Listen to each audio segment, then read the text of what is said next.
Great.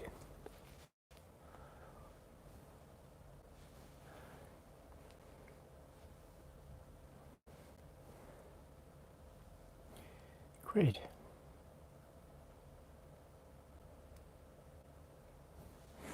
Excellent.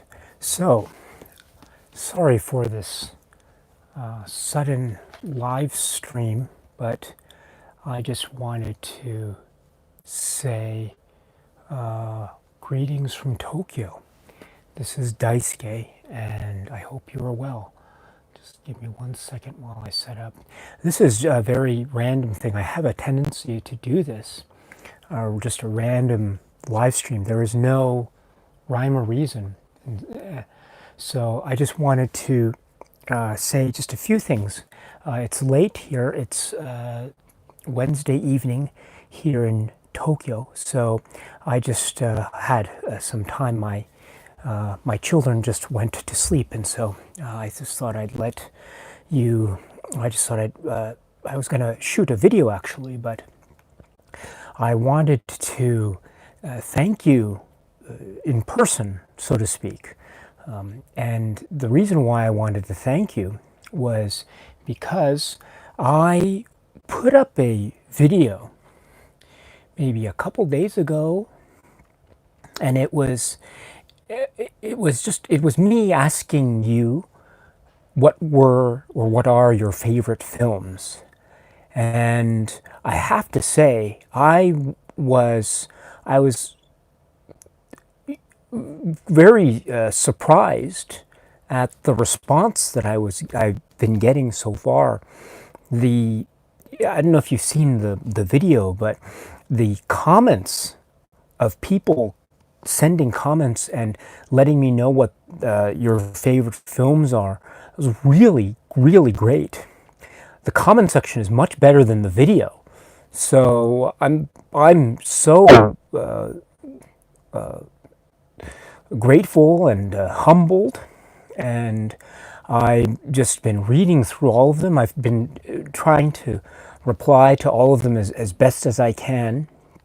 And if I haven't replied to your comment, I apologize, but I'll do so as soon as possible. But I've just been looking through those, and oh gosh, what a compilation. If you are interested, my friends, I would suggest, I think the video, I mean, I made the video, but I would say that the comment section is much more interesting than the video. You should take a look at the comments and scroll down and see what people have to say. And if you see any particular lists that you like there, I encourage you to, you can thumbs up a comment or something, and maybe leave a response to that particular commenter, and maybe you can start a conversation. There are just some really great ones, and so I want to thank you so much for your input so far. And I just put it up, and it's sort of ballooning much faster than I had anticipated. And so I want to, and for anyone who hasn't let me know what their favorite films are, please feel free to put a comment in the video there. The video is not going anywhere, and so the more comments, the merrier. And it's really wonderful to see the breadth of knowledge and experience and approach to cinema and tastes. And also there were some really interesting questions that emerged, and I think I was thinking of maybe putting them in a separate video, I'm not sure, but one of the questions that emerged is, I was so interested in how some people well, actually, maybe I'll save that for another video. I don't want to say too much about that, but I just want to say yes, thank you very much. And so, keep the responses coming. This has been very encouraging for me, and so I think what I would like to do is I want to keep this going and maybe ask more questions of you. And I don't know if you'd be interested, but this was a kind of precursor, if you will. It's of something that I was thinking about doing on this channel, and it might take a little bit of work, but if you're interested, it might be interesting to try.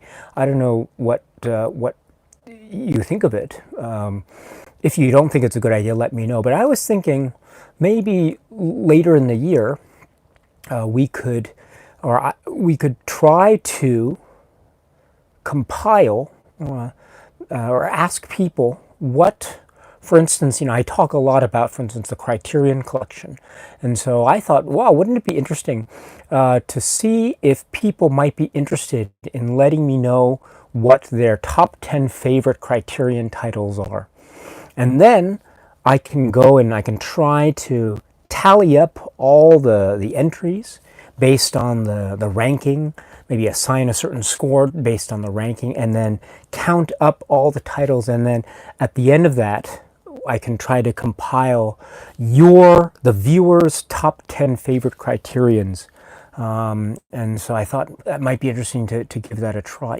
I can try to make videos about my favorite Criterions and stuff, but it's really, I think, another interesting avenue to explore, to see what your favorite Criterions are. And so I'm not so that might be something. This last video was very encouraging, and so maybe that might be something to think about. If you have any thoughts about that, please let me know.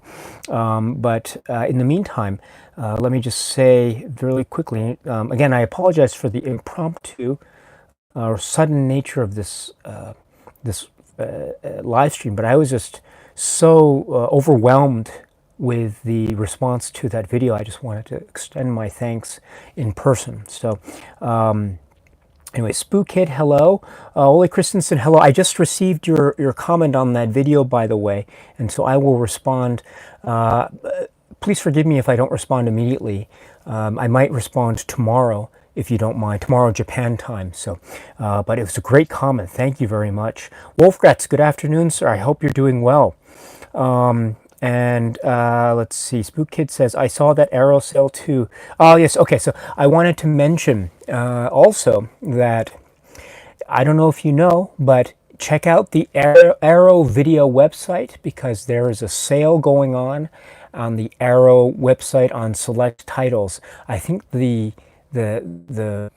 situation is, buy titles that are available. If you are interested in Arrow video and the titles there, and if you are interested, sometimes you have to be careful of that, excuse me, then by all means you have to check out the Arrow video website and check out their sale, because I think it's going on, it's already started, and so there are a couple titles that I'm interested in. So it's very timely, and I think it's in line with October and Halloween, although not all of the films that, at least I've seen, that are on that site that are subject to the sale, not all of the films, I think, are necessarily horror or Halloween related films, although some of them are. There's a really great selection, so I would recommend, if you're interested, and if you haven't checked it out already, checking out the Arrow video website and checking out what is it called? It's Shocktober or something like that, some kind of name like that, sale. So I think it's going on for the entirety of the month of October, but just be sure to check out that site. So it just started. And let's see, FP9623, my dear friend, hello, greetings from Italy. Daisuke, how are you doing? I am doing very well, thank you, my friend. How are you doing? JR62, hello. Let's see. It's 8:40 a.m. on Wednesday here. Okay, great. So it's now, what's the time here? It's now almost, it's what, 9:45 p.m. Wednesday evening. So it's now time for me to wind, 45 p.m. Wednesday evening. So it's now time for me to wind down. And I was actually trying to plan, I was going to do my Out One video today, but unfortunately, I wasn't able to do so because my notes are a little bit incomplete, and so I wanted to complete the notes beforehand. So I think I might have to delay that until tomorrow or Friday, I think, unfortunately. But there's that. And also, I was just trying to prepare my comments for the film, the John Carpenter film Elvis. So I was preparing that, and I just as a sneak preview, I must say that, man, Kurt Russell in the John Carpenter film Elvis, he really is so great in that film. There's something about his performance that is so earnest, and he's having fun with the role. You can tell, and I just really admire that performance so greatly. It's like and the way he gets the movements down, and the turn of the head, and of course the pelvic shake, and the way he thrusts his body to and fro when he gets into the mood of the music. But not just that, just his whole demeanor, and his look, and the way he is uh, showing loneliness, and his love for his mother, and also the women around him, and also his love of the music and what it means to him, and all that. And it all shows in that performance by Kurt Russell. It's a really great performance, and there's this wonderful conceit about the brother, and what happened to him, and so there, and how that is carried over throughout the entirety of the film. And so I'm kind of getting ahead of myself, but it's a really great work. And so I was hoping to try to make that video either today or earlier.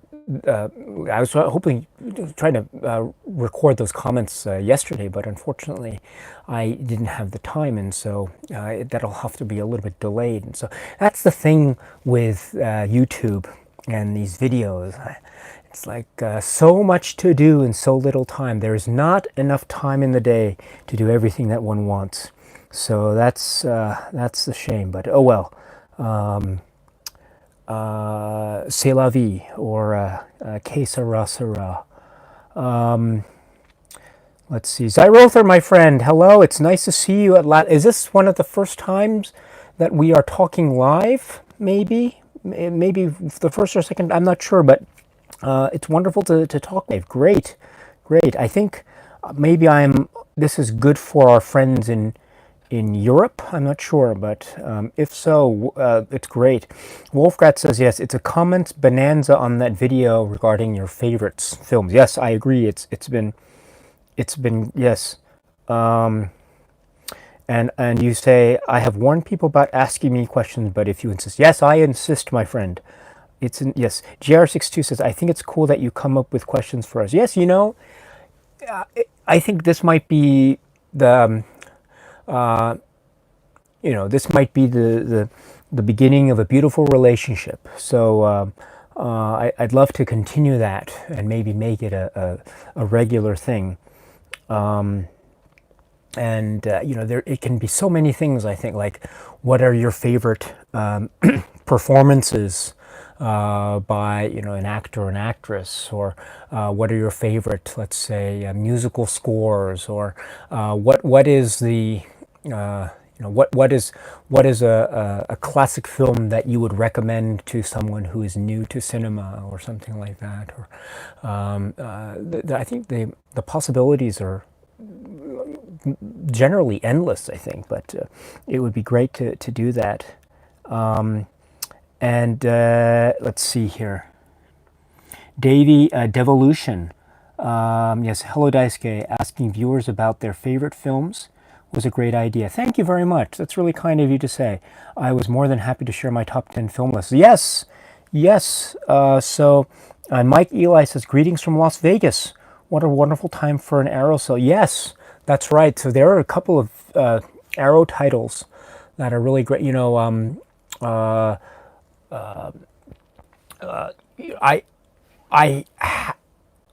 have them on DVD, but I always wanted to get those Dead or Alive films on the Arrow Blu-ray set, and so I might get those.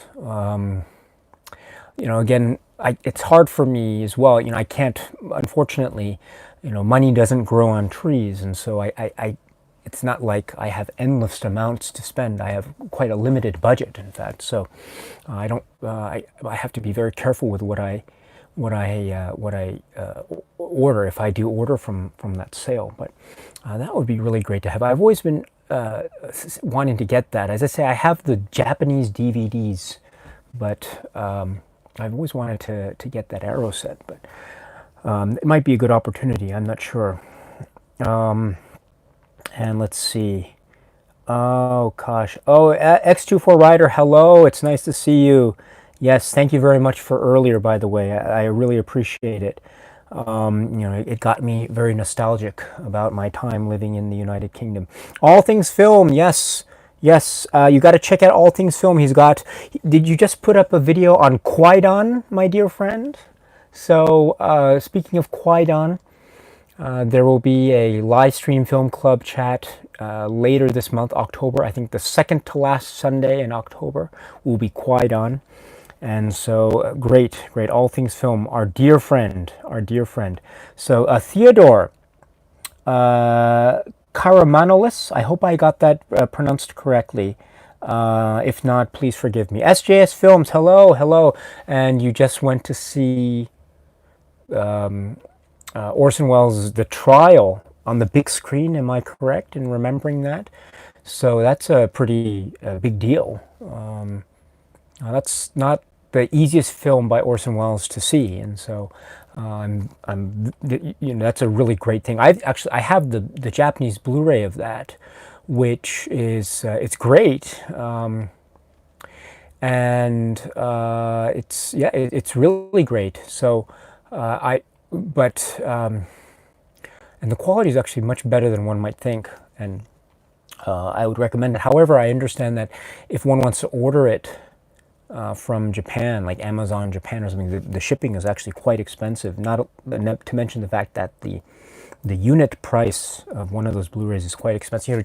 Japan is, I love Japan and all, don't get me wrong, but gosh, the prices on these Blu-rays and DVDs sometimes it's just too much. So, but I hope you're well, my friend. And also, you should be applauded for one of your recent commentaries, I think, on the human condition. That's sequence of films, which is, I think, one of the boldest sets of. It would be wonderful. I'd love to do a deep dive on those films one at a time. Spending like a video or two on just one and then going through that. That would be one of my dreams come true. But unfortunately, gosh, I should make time for that. I really should make time. SGS Films, maybe you and I should do a collaboration video or something like that, and maybe you can help me out with that. Anyway, good job, my friend. Good job. I hope you're doing well. Okay, so let's see. Just going through the chat here. It's nice too because I think this is. I usually do my live stream film club live streams at 6 a.m. in the morning here, Japan time, on Sundays, and so I know sometimes people. I know some people can't make it because of the time difference where you are in the world. So maybe it might be a good idea to try to live streams at different times of the day, and I'll see what I can do about that. But let's see. Oh gosh, people are already taking advantage of the Arrow sale. Well done. Oh gosh. Oh, is the Hellraiser box set, is that available through the sale as well? I didn't remember. I don't remember. I just pulled down rather cursorily and I didn't quite check it out yet. So, oh gosh, that's really great.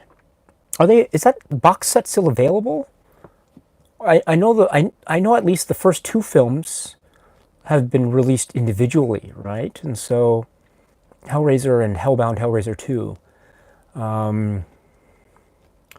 That's really great. And I guess it's October now, so I know that people are getting ready for Halloween and all that. So, yes.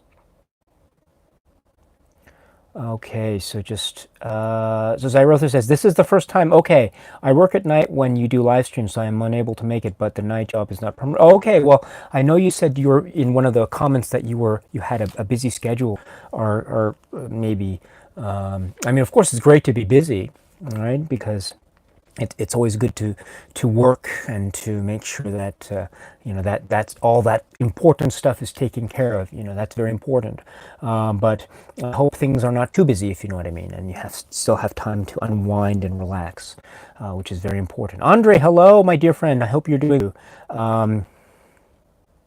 Oh, Zyrother says also Mondo Macabro is having a sale on October 18th. Though, yes, there are just so many sales going on.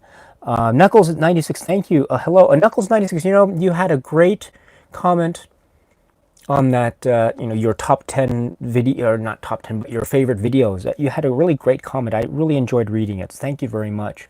Okay, so I'm going to get this pronunciation incorrect, so I apologize in advance. Please correct me. Jay Void Land, good evening to you. I hope you're doing well. Galaxy Tides, hello. Ben from Canada, hello. How are you doing? Asian movie enthusiast, our dear friend. Asian movies is Razor Wire reviews. Yes, this is an odd time. What were we talking about today? I think I was responding to our dear friend Luke at Razor Wire reviews. We should take a moment to. If I had a glass, I would raise it to our dear friend Luke at Razor Wire Reviews, because he is doing such great work with many things. That's the thing with Razor Wire Reviews. Look, he's got so many series going on. It's like second season of such and such, everything. It's just, it's incredible. I'd love to look inside his head to see how his mind works, because it's really quite what he's doing with his YouTube channel. It's a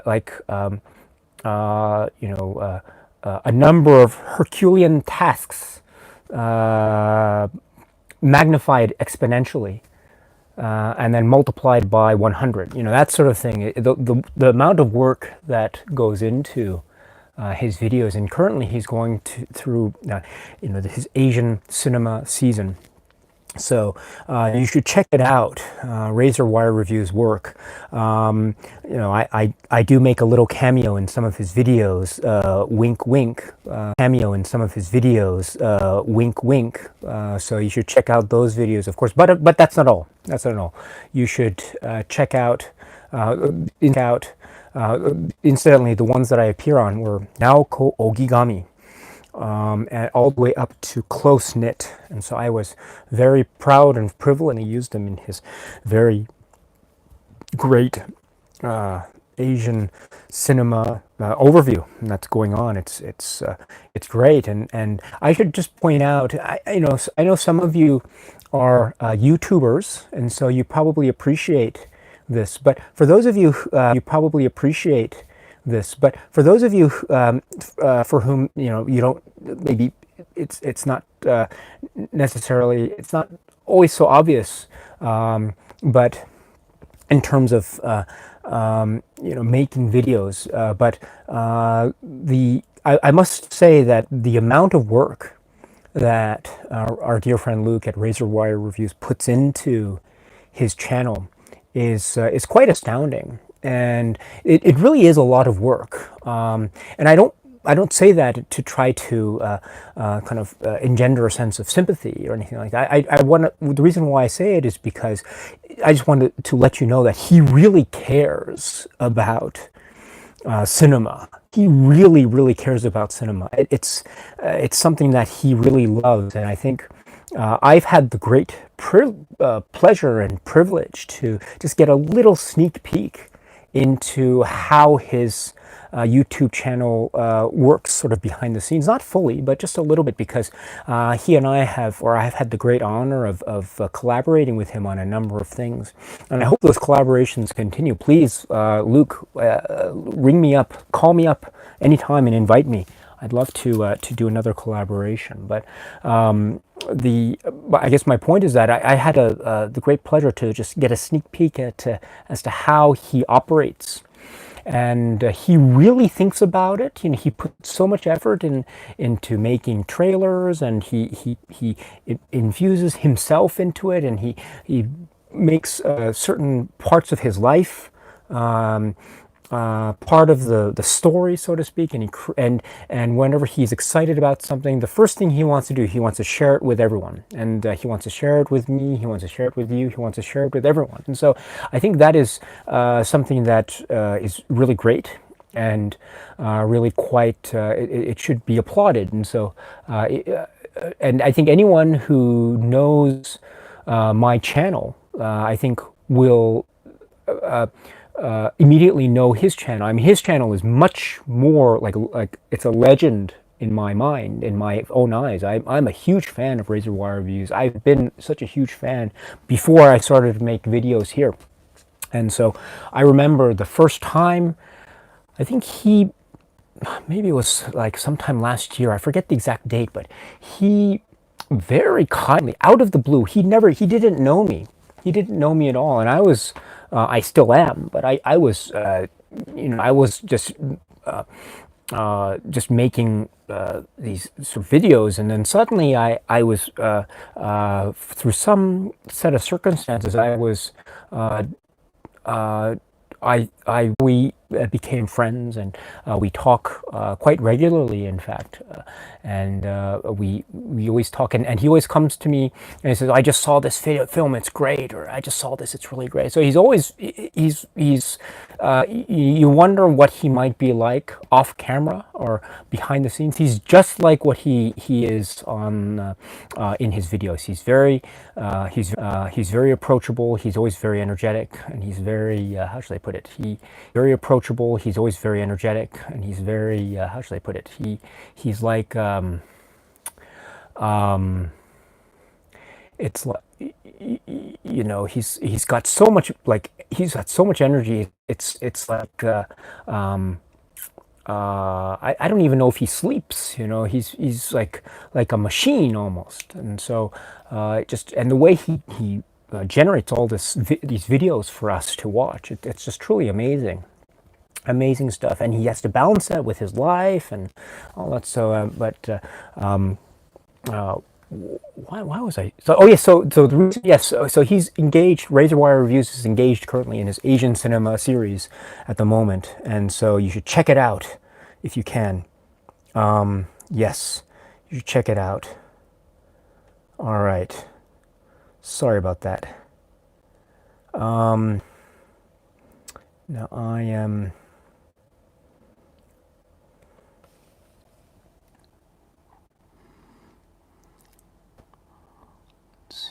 Oh, okay. So I'm going to pronounce this incorrectly. So Yakovos, I hope I got that correct. Hello, hey Daisuke, greetings from Greece. Any thoughts on Bruno Dumont? Yes. So I do. It's in particular because of recent releases on the Criterion Collection. Very challenging, not for everyone, but certainly. I am a great admirer of his works.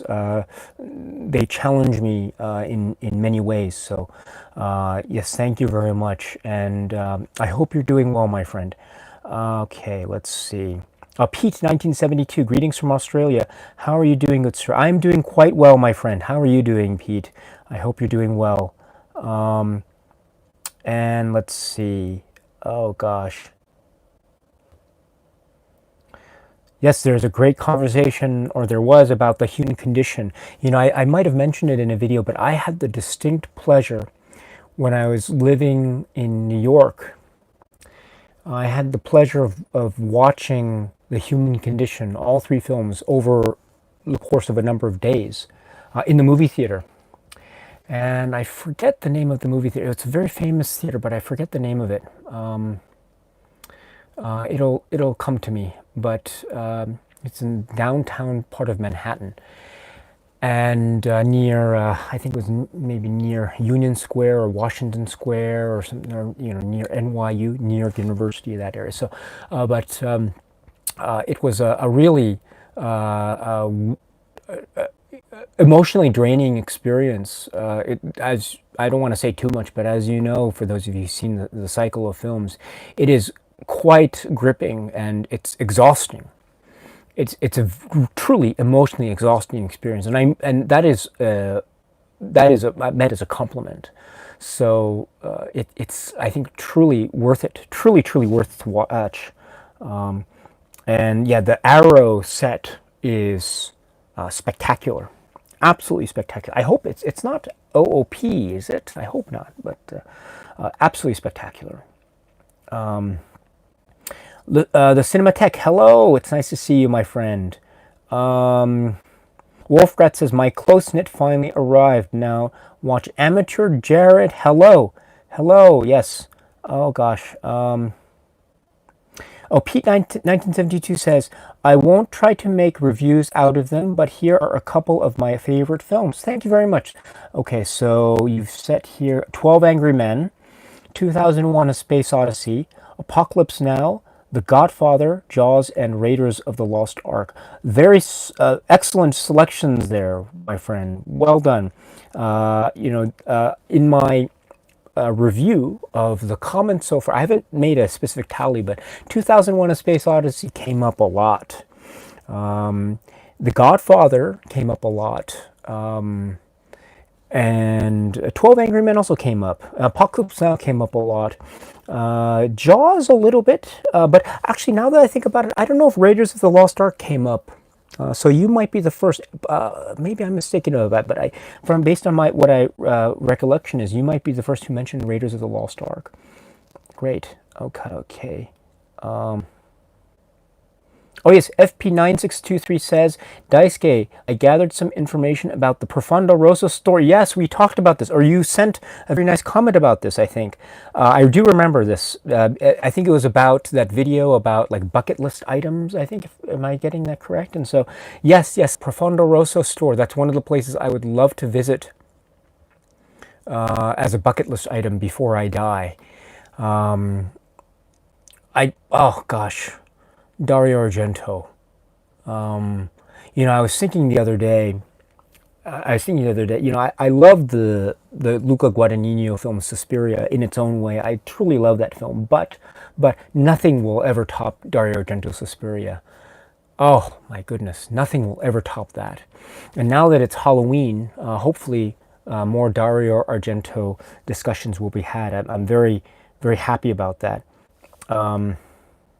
Oh, is there a buffering issue? I'm not sure. I don't know if I can do anything about that. I hope any glitches can be repaired. I don't see any issues on my end, but maybe there's some issues and I don't know anything about it. Let's see. I'm very bad, technically speaking. I do my best. I have an iPhone and I kind of know how it works and all that, but and I have a computer, but actually all the videos that I do is all through the iPhone, and so it's a little bit difficult sometimes with my technical prowess, or lack thereof, I should say. FP9623 continues. Apparently, Luigi Cozzi and Dario Argento himself sometimes hang out around at the store. Dario Argento more rarely, obviously. So when you come to Italy, I'll bring you there. Oh my goodness. Oh my goodness. Oh gosh. Oh my goodness. I know it's probably very rare, but my goodness, what good fortune I would have if ever I were to visit the Profondo Rosso store, and at that precise moment of my visit, there would be the maestro himself. My goodness. Oh. I was so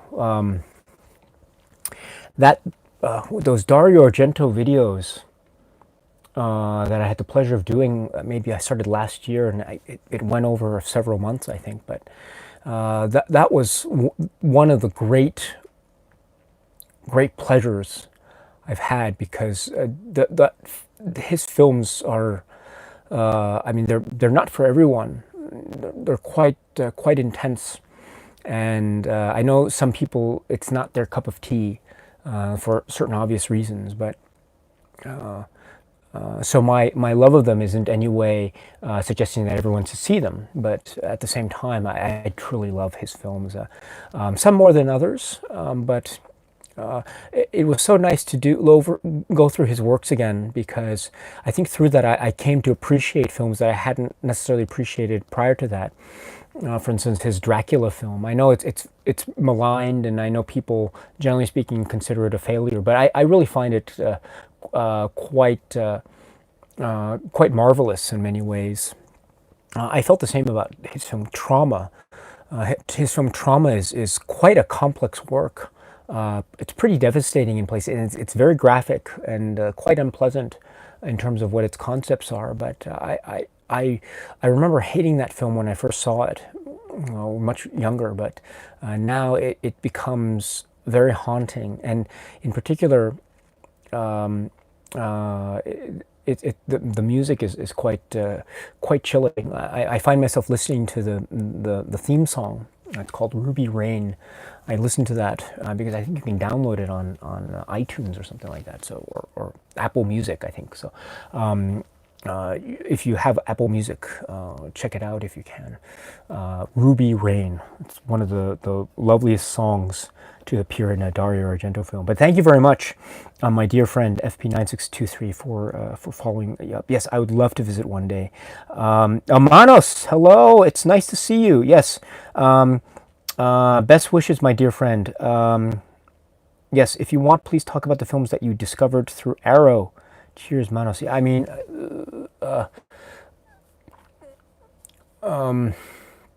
discovered. I guess I'm not sure, but the I think I mentioned earlier the one the set that I'm eyeing is the Dead or Alive Arrow set, which as I said, I have the Dead or Alive films, but on a set of Japanese releases, and so I think I might want to upgrade them with the Arrow sets, but I'm not quite sure yet. I haven't decided. It would be nice to get. The Cinematheque says, is that the Godard set above? Yes, that is. It's the Godard set. So I've been exploring that, but I haven't spoken about it yet. I haven't spoken about Godard at all, which is a shame. I haven't spoken about Godard. I haven't spoken about Antonioni. I haven't spoken about Buñuel and others. I focused on more filmmakers and less on others. I think I've had a heavy focus, for instance, on Ozu, and not a focus at all on Buñuel, and I'm quite embarrassed by that.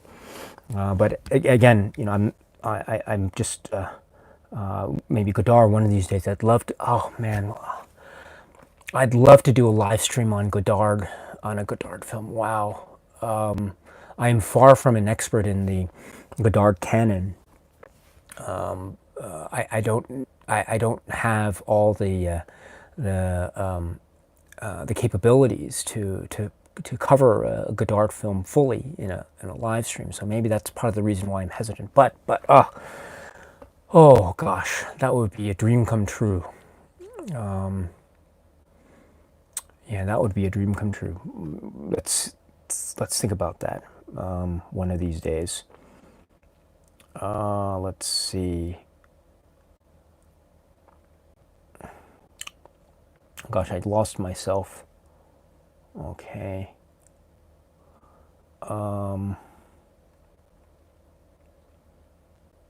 Sorry, I lost myself in the chats here. Oh, so Knuckles96, what are your thoughts on slow cinema masters such as Bela Tarr and Lav Diaz? I'm not an expert, but I do admire those works. And slow cinema, yes. I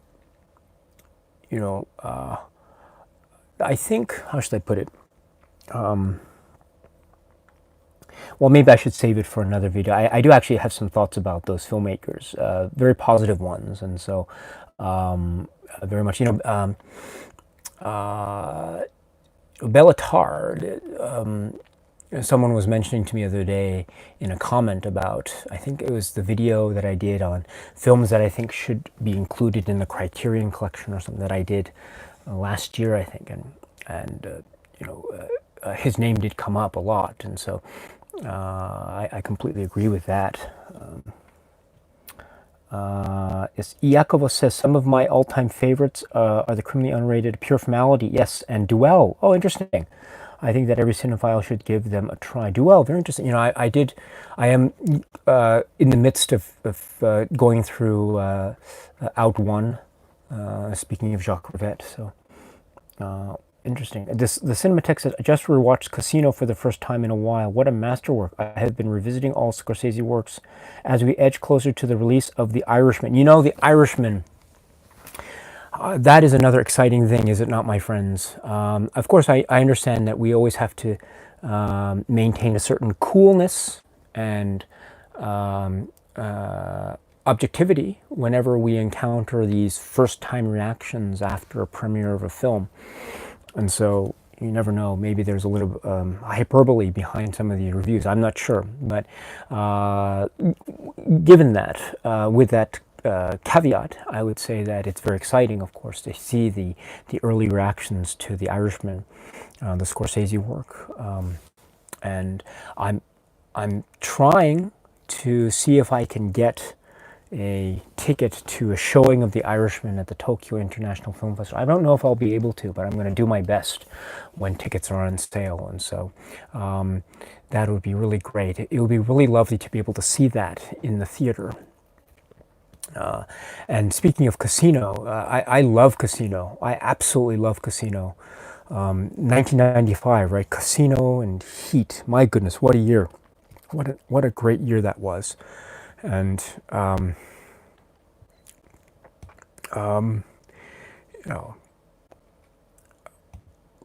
like you remember that scene? Oh gosh, I don't want to. It's not a. I guess it's not a spoiler. I don't want to say too much about Casino. There's one scene in Casino that always gets me, and I never understood it for the longest time until I was older. Yeah. If you want to know what that scene is, talk to me afterwards about that. But it's I didn't realize what the meaning of the scene was until I was much older. It was great. It was great. And there was always this talk about how, I think one of the general criticisms of Casino at the time was that it seemed like Goodfellas 2.0, but 2.0 in the sense that maybe it was a bit of a retread. And for instance, the Joe Pesci character might seem to be in Casino might seem to be derivative of his character in Goodfellas. He played Tommy in Goodfellas, right? And then he played Nicky Santoro, that's his name, in Casino. And so some people thought that it was like much of the same because he was pretty. Nicky Santoro as a character, I think, was very. He tended to be sometimes very volatile and stuff. But actually, I find Nicky to be very, as a character, to be. It's a frightening character. It's so brilliantly realized by Joe Pesci's performance, of course. But there are moments of quote unquote humanity in his performance and some of the choices, even when he. Meets out all this violence, and so I find it to be, in that respect, to be somewhat different from his Tommy character in Goodfellas, which is still equally a titan of a performance, albeit in a different shade, if you will, or a different light. So I always found them to be distinct, although I never quite understood that criticism at the time, but. I was so it's great to see, and there's a lot of talk about this de-aging thing, and I just want to say that, like, I think I might have mentioned this earlier, but in a separate video, but I like. On the one hand, I get it. I completely get the whole thing about the de-aging, why it's such a big deal, and especially the reports about what it allegedly cost and all this, and I'm not sure if it's been formally verified by anyone in the know, but it's the rumors that that's what the reason why the budget was ballooned the way it was to its eventual budget, which is quite a lot of money. But and I get in this day and age, it does have this, what's the phrase, uncanny valley effect, and we're trying to avoid that, and the like. So I completely get that point. On the other hand, I always found, like, think about a film like Once Upon a Time in America. I think I think my sense more and more is that the film to watch in preparation for, or the films to watch in preparation for The Irishman, I think Goodfellas, Casino, other Scorsese works, of course, Mean Streets, of course, maybe Taxi Driver, Raging Bull, of course.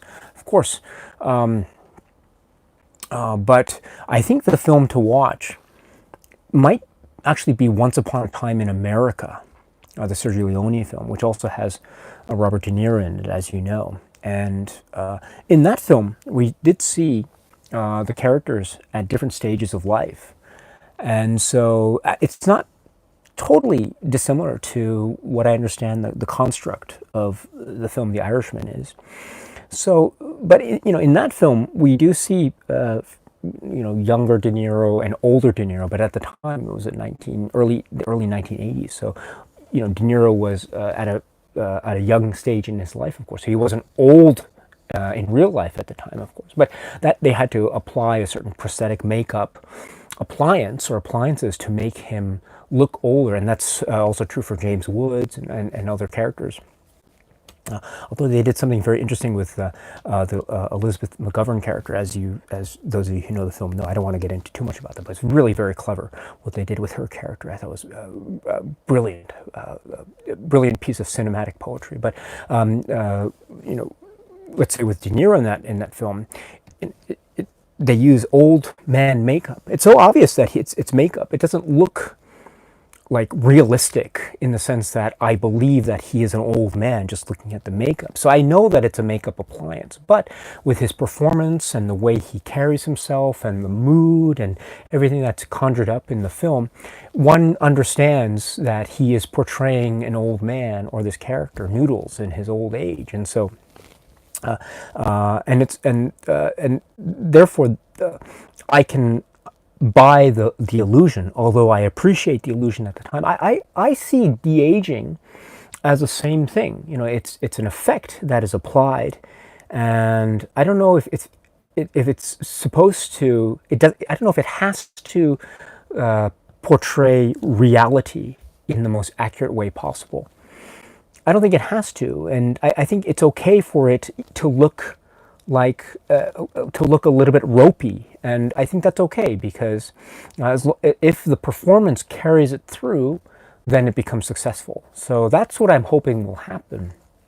But I understand the gimmickness of, or the gimmickiness of it, and so I understand how it might seem to be considered. But I find it interesting that I mean there's much focus on this aspect, but then there isn't the same kind of focus placed, for instance, on the old age makeup in Once Upon a Time in America. I think the principles are the same, actually. So, so in other words, if we can accept it in Once Upon a Time or if I can accept it in Once Upon a Time in America, then I'm pretty sure that I can accept it in The Irishman as well.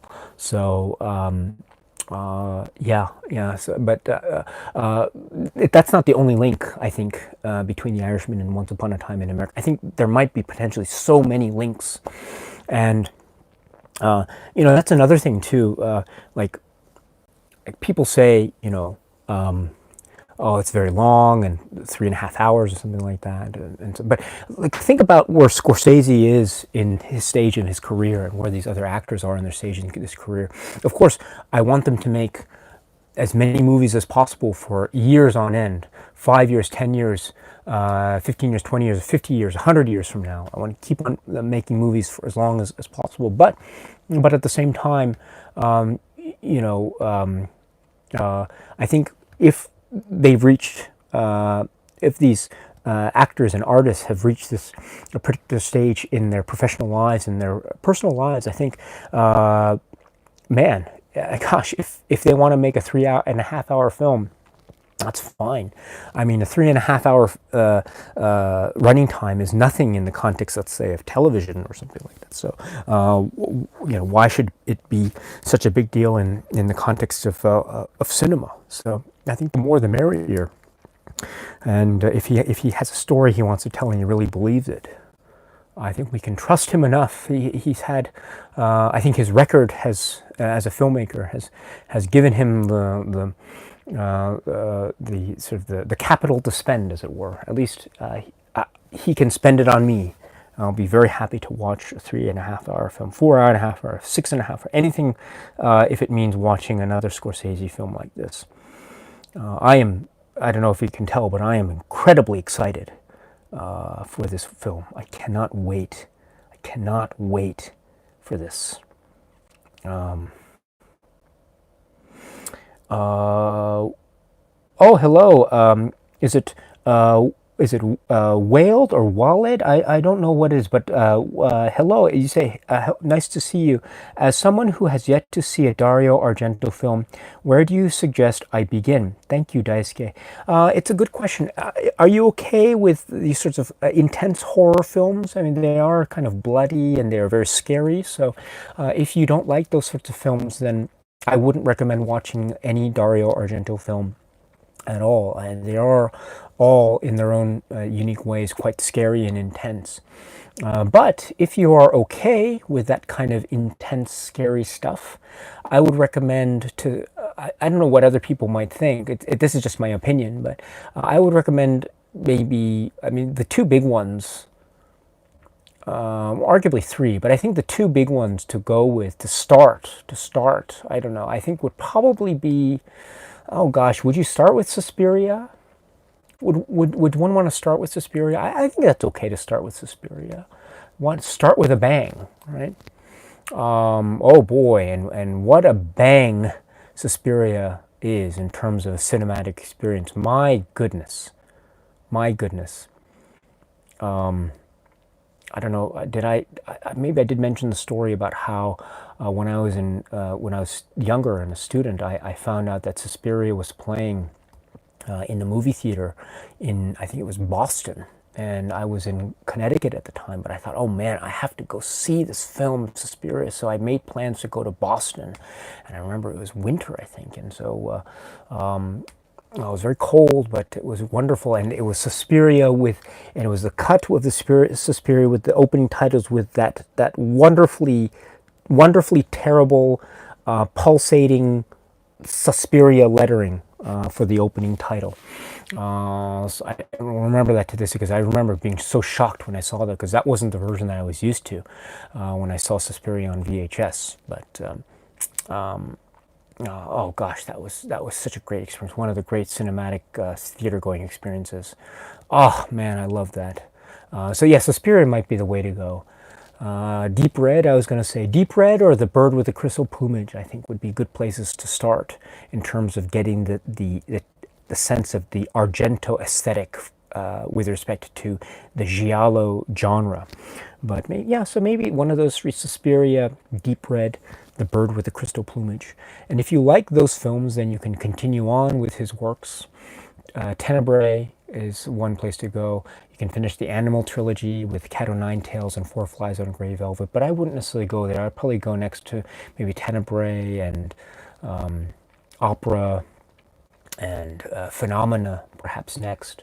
Inferno, of course, if you're into Suspiria. And then from there, you can explore the rest of his filmography. But I would say maybe Suspiria, Deep Red, and or The Bird with the Crystal Plumage to start. Let's see. Zyrother says, yes, start with Deep Red. Yes, so I agree with that. Okay. Gosh, I just lost myself in this chat. I always do this. When I try to scroll down, I just lose myself and just, oh God, okay, here we go. Okay, Razor Wire Review says, my top 10, The Empire Strikes Back, Seven Samurai, Aliens, game over, man, game over. Back to the Future, The Last Jedi, Limelight, Eternal Sunshine of the Spotless Mind, Blade Runner, Rushmore, and Porco Rosso. Very interesting. Limelight, that's a very good one. Let's see. Rushmore, that's very interesting. Blade Runner, oh, that's interesting. You know, Blade Runner, speaking of Blade Runner, speaking of Back to the Future, you know, the the Japanese, there's a Japanese cinema magazine called Kinema Jimpo, and Kinema Jimpo is one of the oldest Japanese cinema magazines. It's a really great publication. I don't have all the issues, but I have some of them. And there were some issues that they did where they asked a number of Japanese critics to come up with their favorite films of the 1980s. And they did this with the 1970s and the 1980s and the 1990s. But one of the decades they did was the 1980s. And they did this for favorite Japanese films and also favorite what they called foreign films. So that would be non-Japanese films. And wouldn't you know that atop the poll that they did for the foreign films of the decade of the 1980s, number one was Blade Runner, according to this magazine. So number one was Blade Runner. So that's very interesting. And a number. Gosh, this is a very interesting list. Very interesting list. Let me go in reverse order here. Why don't I? So they asked all these critics. Let's see how many critics they asked. They asked about 128 critics what their favorite films were from the decade of the 80s. And after the compilation of their and tallying up of their responses, the list that was compiled was, let's see, at number 20. Excuse me here. Number 20, we have a tie, a three-way tie, and it's going to be, Stand By Me, The Shining, and Blue Velvet. So that's very interesting. Hold on. Excuse me here. Oops, my computer's a little bit acting up. Give me 1 second here. Oops. Did I lose myself?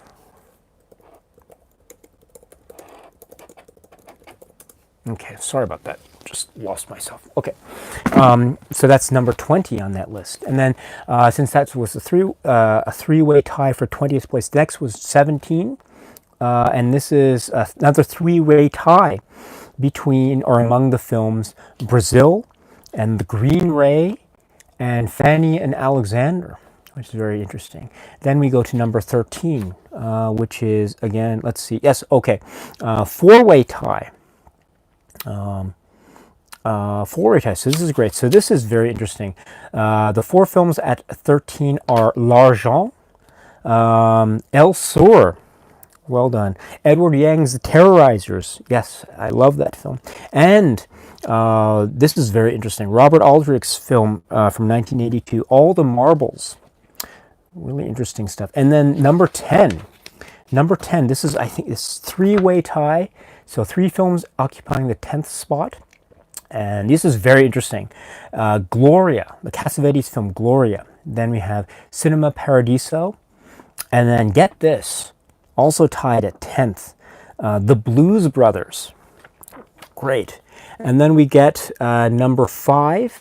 And I think, let's see. Yes, there are 1, 2, 3, 4, 5. 5 works here. Hold on, just give me 1 second here. Oops. Oh, wait a minute. What is that?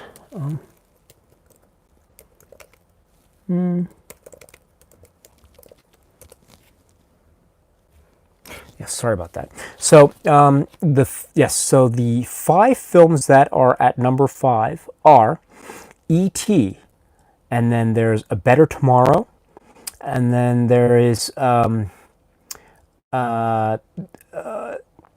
what's his name? Why am I forgetting? Samuel Fuller, The Big Red One, and then there is Where's the Friend's Home, and then there's this film Freeze, Die, Come to Life. What is it? Zamri Umri Vosk Resny, from 1989, but it was released later in Japan. So that's interesting at number 5. And then we have number 3. There are 2 films tied at number 3, which are the Hou Hsiao-hsien film, City of Sadness, and, get this, at number 3, Back to the Future. Excellent. And then at number 2, we have the film Oh, this is a great choice, by the way. Stranger Than Paradise. And then number one, Blade Runner. So that is according to 100 plus Japanese critics that were asked what their favorite foreign films were for the decade of the 1980s. Very interesting stuff indeed. Very interesting stuff. So anyway, I think Luke at Razor Wire Reviews is in sync with a number of those films. So well done. And Zyrother is continuing. If you really like deep red, then watch Bird with the Crystal Plumage. Wow, great. So we are in sync. Yes, we have maybe some kind of telepathic connection. Maybe it's like, Jennifer Connelly and the Bugs. Although I think Zyrother, you should take the role of Jennifer Connelly, and I will take the role of the Bugs. Because I think, yes. Great. Let's see. And Yakovos also continues, you should also check out Opera. Great, that was my second tier recommendation as well, Opera. Yes, well done. So we are also in sync. So you are also Jennifer Connelly to my insects. So great, well done, well done. Let's see. Yes, if you're interested, I did do a video series on Dario Argento. I went through all of his films, and then I ended the series with sort of a top or ranking of his films. It's my own personal ranking. I looked at that recently, and I don't think I would change the ranking, actually. I'm surprised at how steady that ranking is even now, although that might change. Davey Devolution says, Tenebrae is my favorite Dario Argento film. That is a really good one. Zyrother says, Inferno is really good too. Yes, that was another one I mentioned. Great. It's Tifa From says, have you seen Tsai Ming Liang? You're talking about Tsai Ming Liang films, if any. Can you briefly? Yeah, I've been asked about Tsai Ming Liang films as well. I want, as a kind of follow-up to Edward Yang, I would love to do, it would be great to do Tsai Ming Liang films and Ho Xiaoshen films as well. Again, not enough time in the day, but that's something that I've been seriously thinking about doing. It would be great to try to do that one of these days. So I will seriously think about that. It's now October. I don't know if I'd be able to start anything like that this year, but maybe next year. Again, it's, I'd love to do something like that. If anything, just, because the Edward Yang overview was so rewarding for me in so many ways, and I don't want to continue that in spirit, so. Pete 1972 says, Razor Wide Reviews, I hate to say this, but I will argue that The Last Jedi is the worst movie ever made. Yes, this is, it's,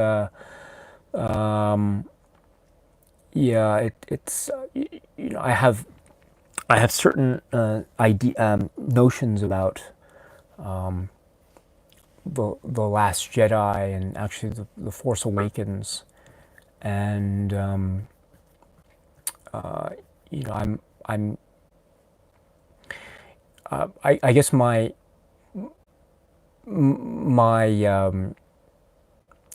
feeling.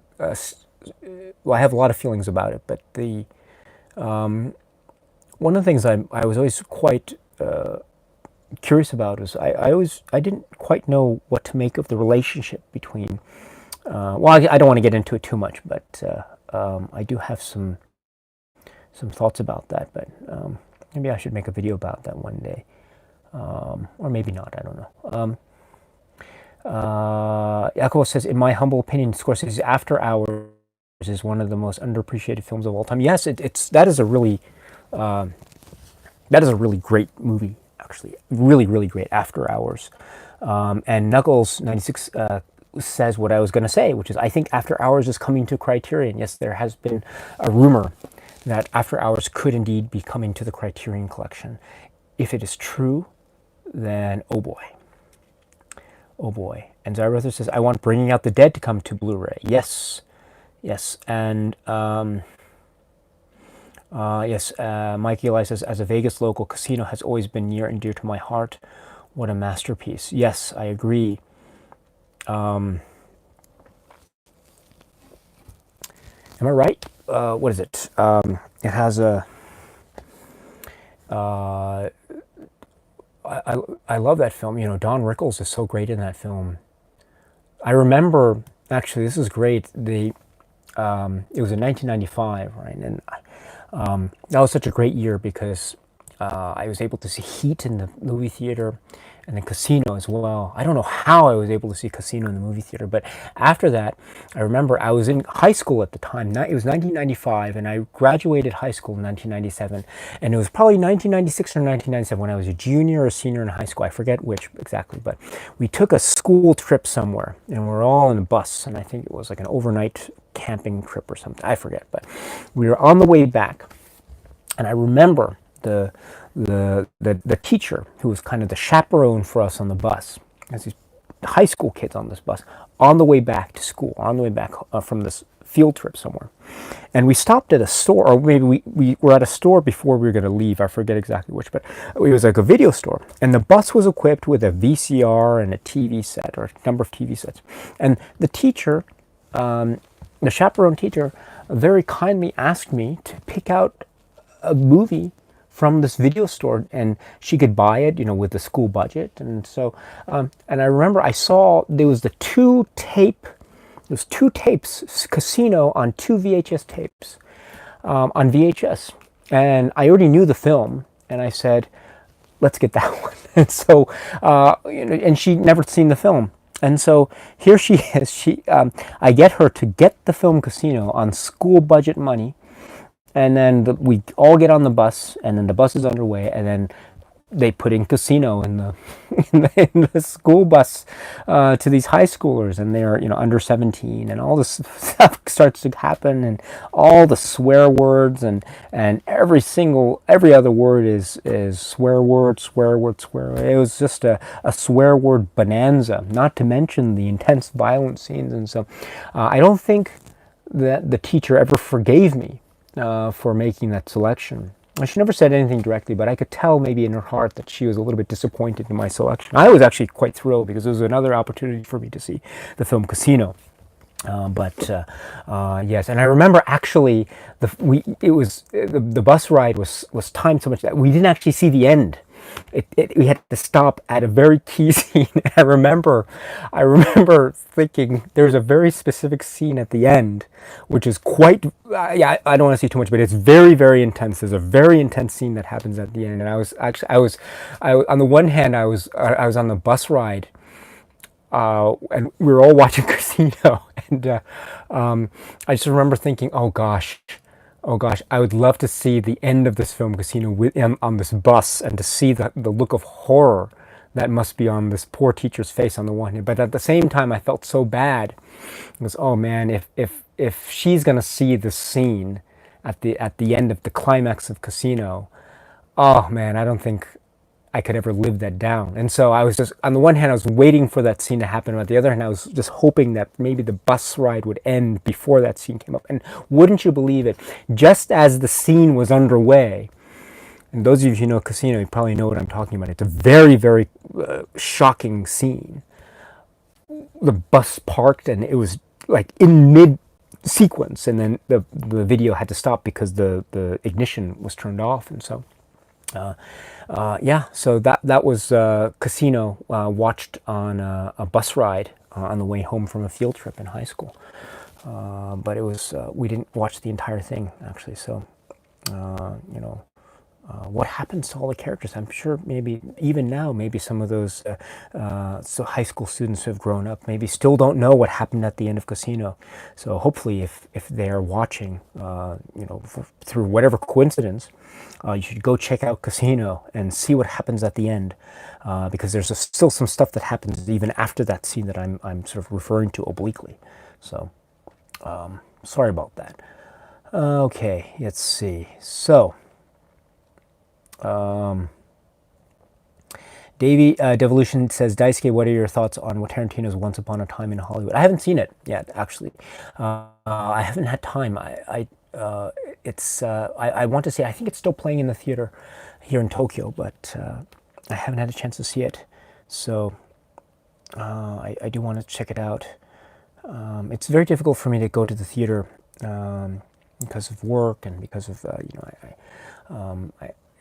want to. I'm at this stage in my life where I look forward to coming home and saying hello to everyone. So it's a little bit tough. I haven't seen It either. I know It Chapter 2 is out. I haven't seen that yet. I haven't seen It Chapter 1. I read the book, and I was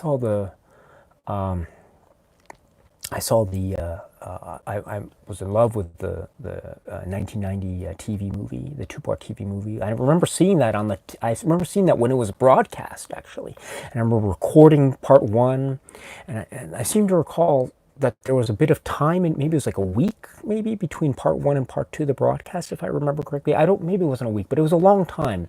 And so I remember when part one is over, and I recorded it on a VHS tape, EP, and then watched it a lot because I thought part one was fantastic of that. And then part two happened, and I don't want to go into too much detail, but I thought part two was really good, but it wasn't as strong as part one.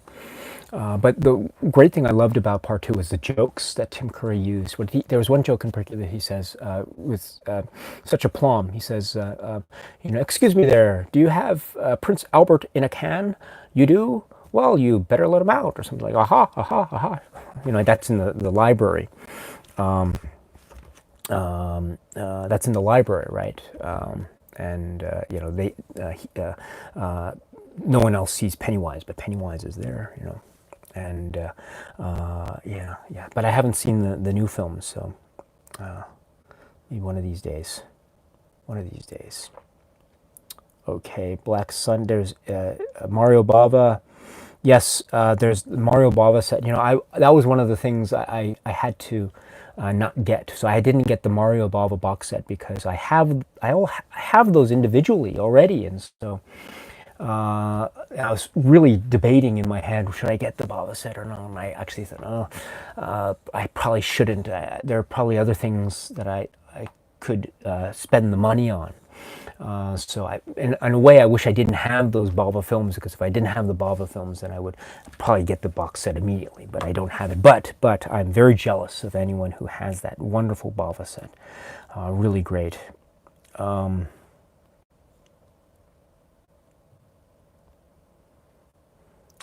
Matthew Kukulka says, I started my wife on Suspiria, and recently we watched Bird of the Crystal Plumage together. I think Deep Red is our next Argento venture. Let's see.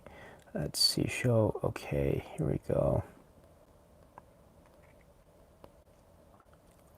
Sorry about this. I'm just going through. I might have just skipped over a number of comments here. I'm very sorry about this.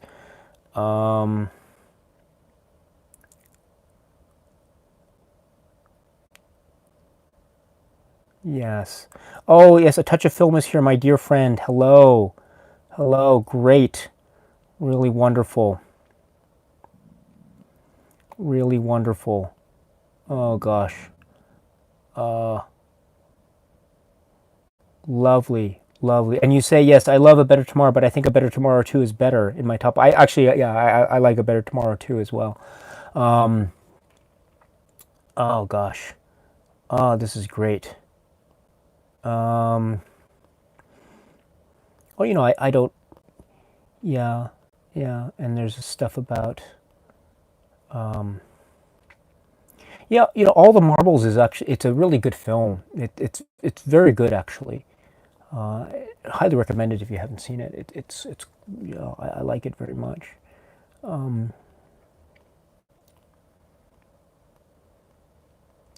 Zyrotha says Day of the Dead is so good. Yes, I think this is Davey. It responds to Davey's comment about favorite 80s films.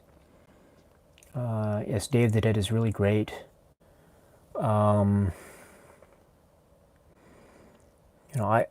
love Day of the Dead. I really love that film. There's a great line that Rhodes gives. What does he say? Early on in the film, And it's remarked upon in one of the commentary tracks of one of the early DVD releases of Day of the Dead, which is really great. And Rhodes says, you've given us a mouthful of Greek salad or something like that. I thought that's a great line. Mouthful of Greek salad. That's a great line. I love the first three Dead films. And the reasons that the characters give as to why the zombie epidemic is occurring, and it's different for each film. And I love the progression. The Night of the Living Dead has the theory that's proposed that it's has to do with some kind of a probe from outer space or something, and then Dawn of the Dead has the great line, right? When there's no more room in hell, the dead will walk the earth. So this is idea of right, the linkages to hell, right? And then Day of the Dead has a similar vibe, but it's actually quite different. It's the idea of we are being punished by our Creator, and so it's not necessarily the idea of no more room in hell. It's turning that idea on its head, and it's the actual the concept being the actual purposeful imposition of punishment on the human race. I love that progression. It's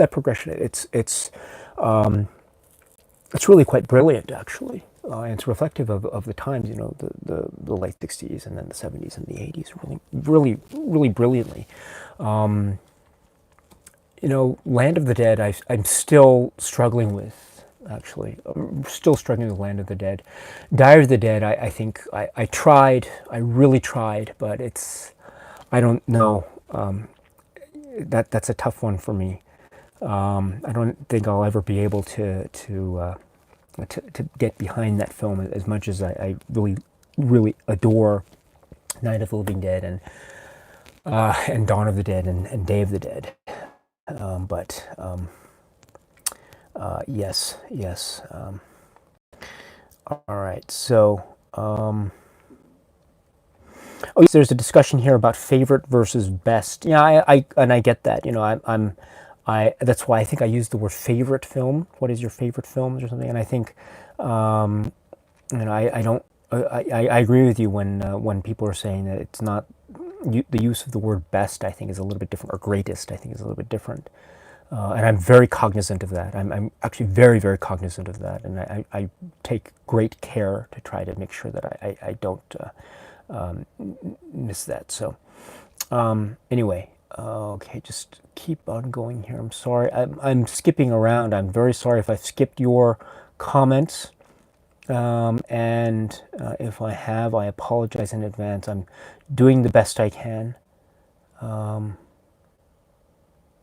Let's see. Amateur Jared says, "Hey man, I hope you checked out the Filipino films I listed." Yes, thank you very much for providing me with that list. It's great. I just received your comment maybe earlier today, Japan time. So I'm sorry I haven't actually had a chance to watch any films today. But yes, really great. I think I responded to you. What did I say? I said that for instance, let's take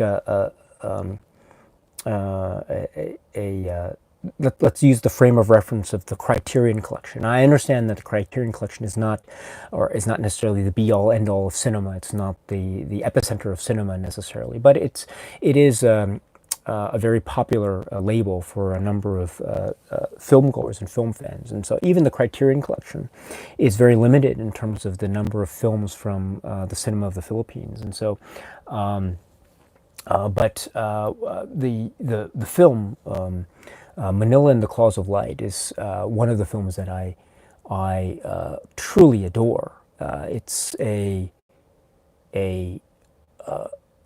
it's quite explosive, and it has a certain melodramatic flair to it that I think adds to its approachability. On the one hand, but then once I'm in the world, then I'm bombarded with all these images and powerful scenes, incredibly powerful scenes. It's incredibly intense. Strongly recommended. And I know that's just one of many. And again, I think it's more films like that would be available would be really great. So thank you very much. And a touch of film. I do want to say, a touch of film is one of my favorite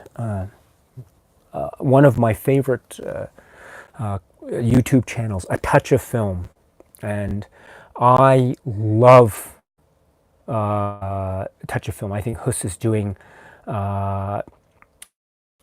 such great work. Such great work. I would love to see that room where he has all his films. I think he must have every single film, every single Asian cinema film ever. I think he's got so many Asian cinema films in there. Japanese films, South Korean films, Hong Kong films, etc., etc. It's endless, endless. Taiwan films, endless, endless. And so films from mainland China, and so elsewhere as well. So it's remarkable, absolutely remarkable. That the breadth of his collection is it's astounding. I would love to see. Oh man, I would love to see that collection up in person one of these days. That would be like winning the lottery for me, or getting a golden ticket or something. Like Willy Wonka or something. Oh man, that would be so great. Oh yes, a touch of film, a touch of film. If you haven't checked out A Touch of Film, you've got to check it out. If you haven't subscribed to A Touch of Film, you've got to subscribe to A Touch of Film. It's one of the best channels out there. Oh gosh, I love that. Oh god, great, great stuff. All right, so let's see. I am just all over the place here.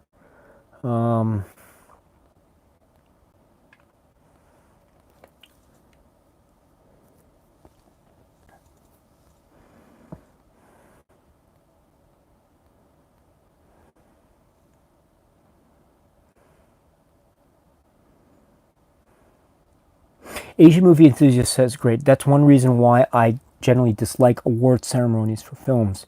People use them as an objective basis for what is best. Yes. I remember seeing the Golden Globe ceremony live that year that Ving Rhames won, and he called Jack Lemmon up to the stage and he gave his award to Jack Lemmon. I still remember that moment. That was a really an unforgettable moment. But that was one of the last times I ever saw awards shows. I don't see award shows anymore because I guess practically speaking, I'm not able to. I don't know how to see them here in Japan, and so I don't know anything about. I don't follow Oscars or Golden Globes here. I just find out about it after the fact, and so it's not so fun for me to follow that stuff. So earlier this year, or was it last year? Yeah, earlier this year. Yeah, during the Oscars, I wasn't necessarily following it. So, what won? What was it? Green Book that won Oscar? I remember I made a video. I mentioned Green Book, but I called it Green Room by mistake, I think, and I don't know if anyone caught it, but I was actually quite embarrassed by that mistake. But oh well, I guess I hadn't seen Green Book, by the way, yet either. So. And I don't know. Anyway, sorry about that. Yes. Mike Eli says, I had the double VHS copy as well. This is a Casino. So you're talking about Casino. Yes, that was great. And Heat also had the two VHS tapes, do you remember? And I remember the first VHS tape ended after the end of the famous scene between Robert De Niro and Al Pacino. How about I buy you a cup of coffee? And then, dinner.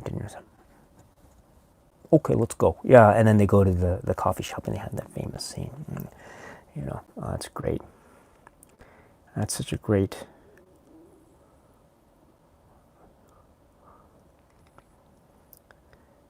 Yeah.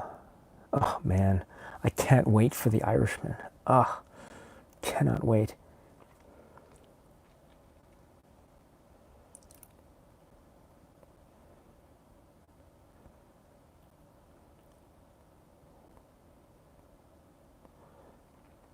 Oh, Lars. Oh, and Lars Thurgood, hello, greetings from Antarctica, brothers. And Alexandros Mansos, greetings from Greece, hello, it's nice to see you. Wolfgrat says, I always get distracted by that Evita. Yes, yes, you're not the only one. I get comments over the course of this doing this YouTube thing. I get comments a lot. One of the comments I get often, some of the comments I get often, or questions I get often, are like, what's the deal with the glasses? And do you have every Criterion title ever made? And also, what's the deal with Evita? So I get those comments a lot, and yeah, it's just this is where Evita falls in the Criterion Laserdisc lineup. It's spine number 337 in the Criterion Laserdisc. So actually, I saw Evita in the theater when it was first released. I saw it with my mother when she was still alive, and so I really I enjoyed that very much. I wasn't very knowledgeable about the musical. I knew a little bit. I'd never seen it, but I knew a little bit of the story. But I went into the film somewhat fresh, and I enjoyed it. It was Jonathan Pryce and Madonna, of course, and I thought Madonna was great. I think she's great in this. I think she was much better in that film than she was in, what was that film? Die Another Day. Man,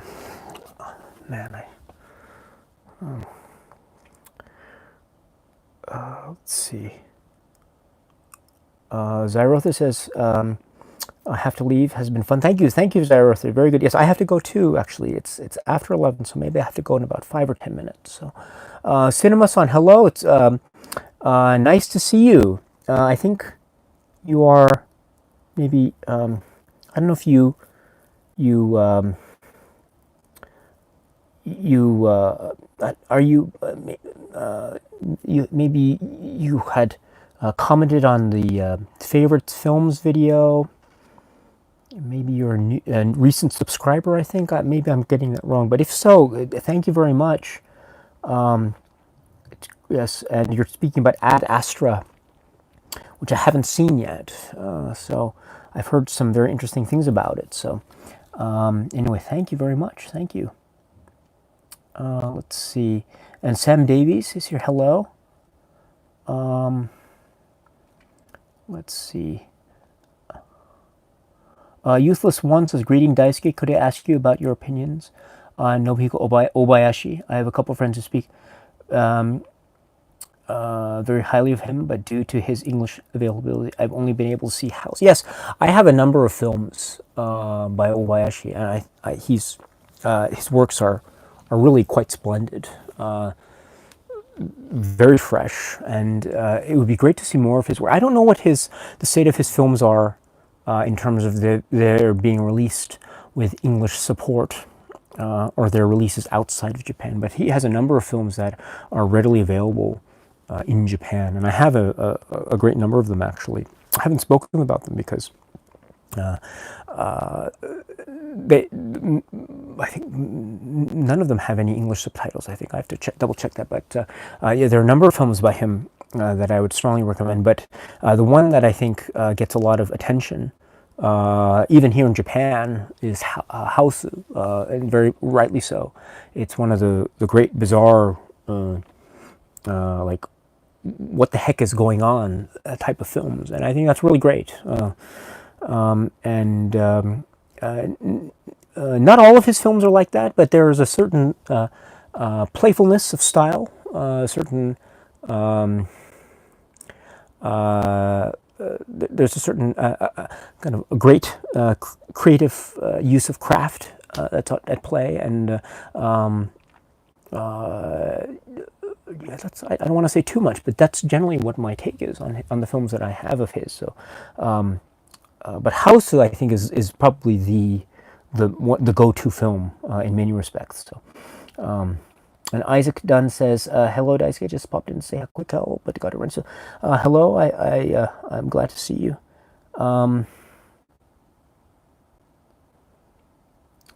Let's see.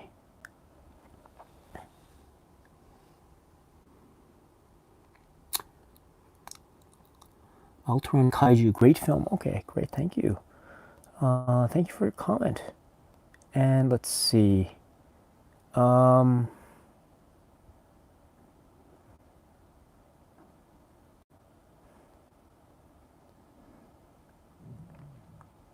Yes, there's a question about if I have Letterboxd. Yes, I do, but I don't use it that often.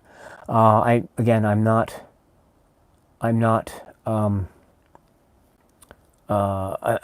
so good with Letterboxd.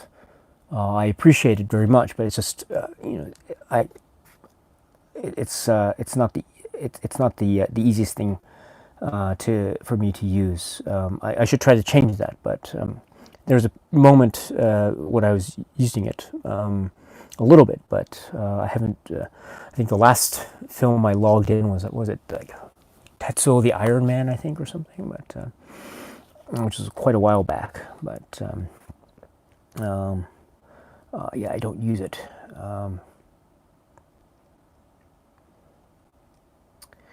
Yes, it is very sparse, in fact, yes. So there we go. So I'm gonna, let's see, King Hokum says, have you thought about making a video about the gear you use to watch Blu-rays and Laserdiscs? Yeah, I've been asked about this also, about my showing a video about my setup and TV and stuff. I thought about that. I'm actually, maybe not now, and there's no particular reason. It's just a player and a TV with a little. I don't have any high-tech speakers or anything like that. It's because I have to take care not to have too much loud noises or volume, because I don't want to wake my family up and I don't want to wake the neighbors up, because I'm living in an apartment here. So, and there is a lack of space, so I don't have this huge wide screen television or anything like that. So it's nothing very fancy, actually. So it's actually, so when I see these other videos of these great setups and audiovisual setups, and so my setup actually pales in comparison quite dramatically. And so I don't think it would be, I'm a little bit embarrassed about it, actually. So I don't have those sorts of videos on my YouTube channel at the moment, but maybe if I feel differently soon, maybe it might be possible, of course. But thank you very much for your interest, by the way. I really appreciate that very much. Thank you. All right, so I am going to just wind down a little bit here, because I want to start to get ready for sleep. So, but I would like to say thank you very much for your time. But if I've skipped your comment, oops.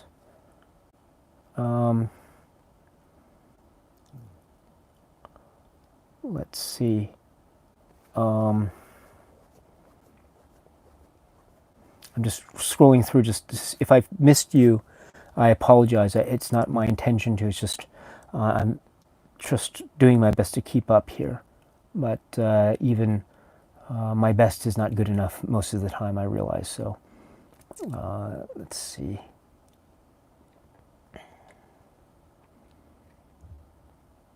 Oh, Manos asks about recent Japanese Blu-ray releases. Yeah, there are actually a number of.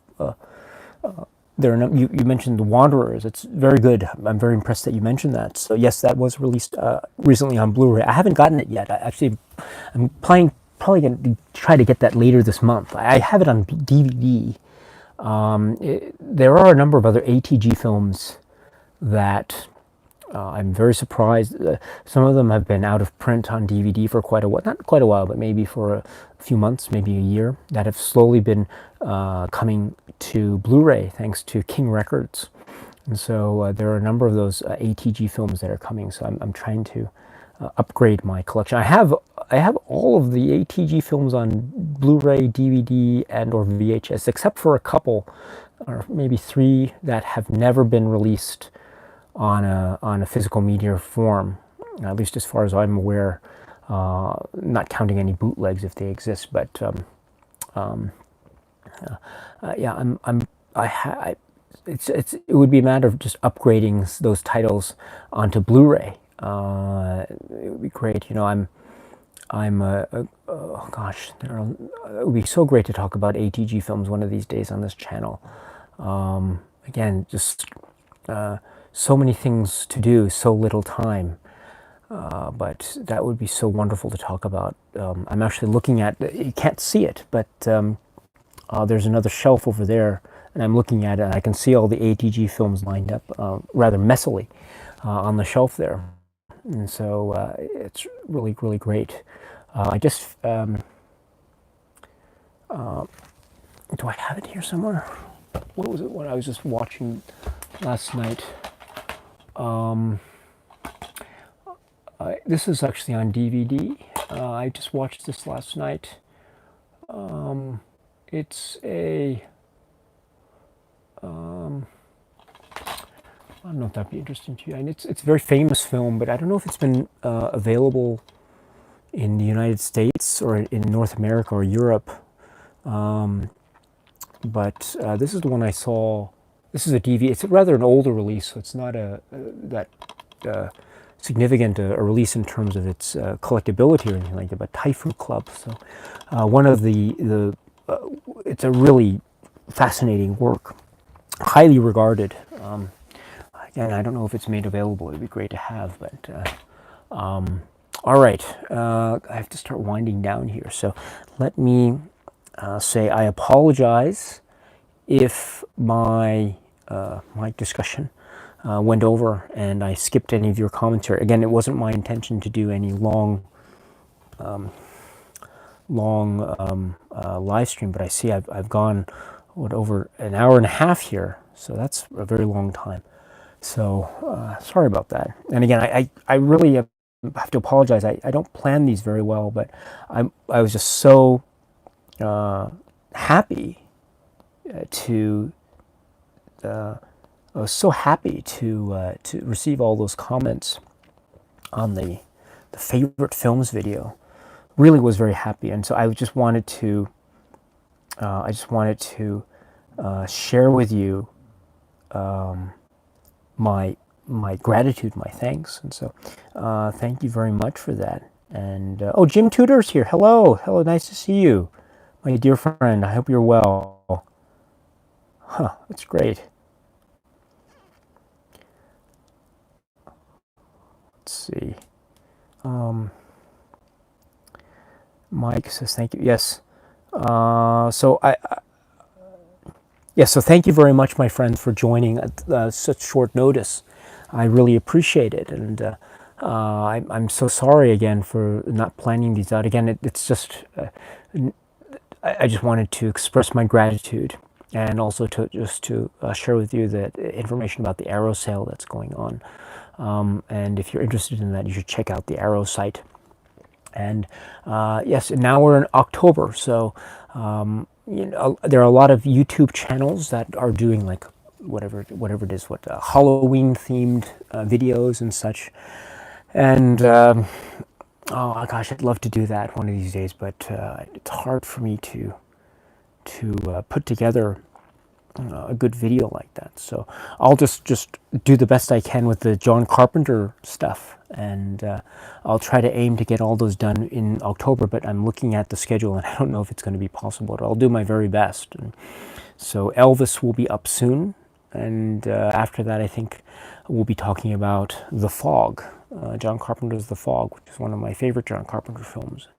That's the film that I see by him that, you know how you watch a film where it's like, maybe it's a scary film, but if you watch it enough times, you kind of know where all the scares are going to come in. And so maybe the first time you watched a film, all the jump scares got you, but as you watch it over and over again, you realize where all the scares are going to come in, so the jump scares don't get you anymore. Well, that never works for me with The Fog. For whatever reason, The Fog's scares always get me. They always get me. And so there's just something really creepy about the sound and the bright lights that are used, and so it's really fascinating weaving of cinematic craft in that film. Very much so, darkness and light, and you know, all like the shadows and and dark and all this. They're usually associated with the protagonists, if you will, and all the light and the hazy fog and all that. Bright lights and bright colors are associated with the villains of the piece, which is a very interesting visual contrast, I think, which is one of the things that hopefully I'll be able to talk about a little bit in the fog video. But if I can remember that point, I think it's a good, well, that's not a bad point, actually. I'll try to, if I remember that, I'll try to bring it up in the video. But yeah, so, but Elvis will be first. So the first work between John Carpenter and Kurt Russell, the legendary combination. You know, you've got those great combinations in the world, right? Scorsese, De Niro, Kurosawa, and Mifune, and of course John Carpenter and Kurt Russell is up there in my opinion. So it'll be great to talk about that. Their first work together. And oh boy, it's a really great work. And as I said earlier in the video, I think Kurt Russell's performance is so key in anchoring that work in a sense of earnestness and nostalgia. That is a very effective drama. So I'll try to get that to you as soon as possible. Okay, so with that, my friends, thank you very much for putting up with me, as always. And if you haven't given me your favorite films list or comments to that earlier video I did, please feel free to do so in that video. Again, I hope this will be the first of many questions to the audience, and I think that was very successful, and so I'd love to do that some more. And I'm thinking about trying to do a Criterion poll as well, maybe doing our own best 10 Criterion titles. I can get your votes, and then I can tally up the votes, and I can present a video showing your top 10 Criterion. I'll try to think about that later, you know, before the year's end. And then, last but not least, there is the poll of the live stream film club for later this month, where I ask which film you would like to discuss for the last Sunday of October. There's a bit of a Halloween linked theme to each of the films. They are quite scary and intense in many places. But if you haven't voted for the poll, please check that out in the community tab of the YouTube channel, Daisuke Beppu. And you can that'll take you to the poll, and you can vote for which film you'd like to discuss. I think at the moment, Night of the Living Dead is ahead, but you have until, what is it, the 10th of October? Was it the 10th of October, did I say? But you have a little bit of time left before the poll closes. So, and if you're looking for a Halloween film or a kind of an interesting Halloween type film, I don't know. I was thinking about doing Criterion Halloween titles, like one a day, but I thought I can't keep that pace up. But one of the films I thought might be interesting, like ideas for Halloween films. There are a couple films that I was thinking of doing videos on, but I ended up not being able to. But I don't think I will. But I was going to suggest maybe Seconds. I don't know if you know the film Seconds, John Frankenheimer film. This is a very interesting, almost like a Twilight Zone-y kind of film. Which I think is, in many respects, very apropos for this month of October. And also, in terms of a kind of ghost story type of thing, we are going to talk about Kwaidan later in the month, but I think a film that is very similar in many respects, and it's also got that ghost story element to it, is this film from Nagisa Oshima, which is Empire of Passion. This is a Criterion DVD. I don't think it's available on Blu-ray or anything like that, but it's a very worthwhile film to catch up with during the month of October, if this is your cup of tea. So those are just obviously two of many, many, many examples that one could use in terms of Criterion and Halloween. But maybe one of these days, if I can get up the stamina and energy, then maybe I can put together something, a Halloween-themed something this month. But that's still up in the air. But I'll see. If there's interest, please let me know. If not, if you think it's a terrible idea, also let me know. I don't mind those sorts of criticisms. That's perfectly fine. That's the thing with YouTube. When I first started YouTube, I was kind of nervous about receiving comments because I knew it would be opening up to comments. Maybe people calling me, insulting me, or something like that. And I do get those comments every once in a while. People insulting me or calling me names. But it's amazing how it kind of rolls off your back. So. And also like criticisms and comments of criticism. I'm actually quite amazed at how I think those are very helpful. And so not the comments insulting me, but the comments that are critical of my viewpoints of cinema or my approaches on this YouTube channel and the like. And so I'm actually very open to those all the time. So. If you have any comments at any time, please feel free to let me know at any stage. I'm always very happy I'm always very happy to listen. So, my friends, thank you very much, and I hope you're well. And take care, and hopefully this will be wherever you are. If this is the start of your day, I hope you have a lovely day. And if you're about to go to sleep like me, I hope you have a very pleasant night and very pleasant dreams. So anyway, my friends, thank you very much, and talk to you very soon. So until we meet again, cheers.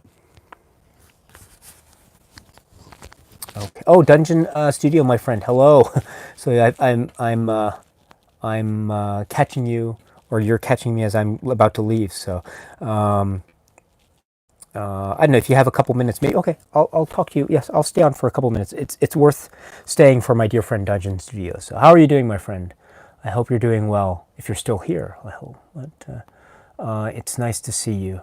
Your comments are always welcome. I love whenever I see something pop up in my notifications. Comment on YouTube, Dungeon Studio, ... etc. etc. I always that always puts a smile on my face, and I immediately, or almost immediately, do my best to try to catch it, catch whatever comment it is as soon as possible. So, thank you so much. It's always nice to see. How are you doing, by the way? I hope you're doing well. Let's see. What do you say? Better late than never. Yes, yes. So, it's. What time is it where you are at? I'm not sure. It's now about 11:25 here, which is not bad. I think I'll be up for about another. I'm not going to be doing this stream the stream for I have to shut down the stream soon. But I'll probably, after I finish the stream, I'll probably just get a glass of water, and then I don't know. That's one of the things about watching films at night. You have to be in a certain frame of mind, and I don't know if I'm in the right frame of mind to watch certain types of films. I just got the film. I got this film in the mail. I love this film, but I really, really love this film. But I don't know if I want to watch it yet, and I haven't opened it. I got it last night, which is Polyester. So I'm very excited about this. This is one of the key films in my love of John Waters' works. So I really love this film, and I was so amazed to hear that it was coming back to the Criterion Collection, because, as you know, it was in the it was a Criterion Laserdisc, and there was a DVD of it, and I had the DVD, but now I don't, and so I was always kicking myself for not keeping that DVD. But then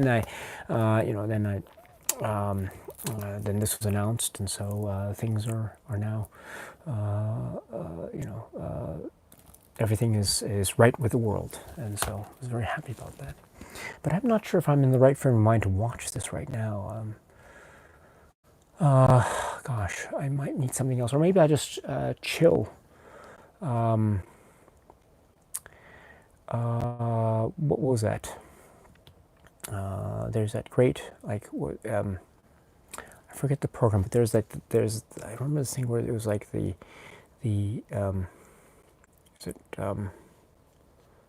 some kind of U.S. Oh gosh, I'm going off on tangents here. I'm so sorry, but yes. So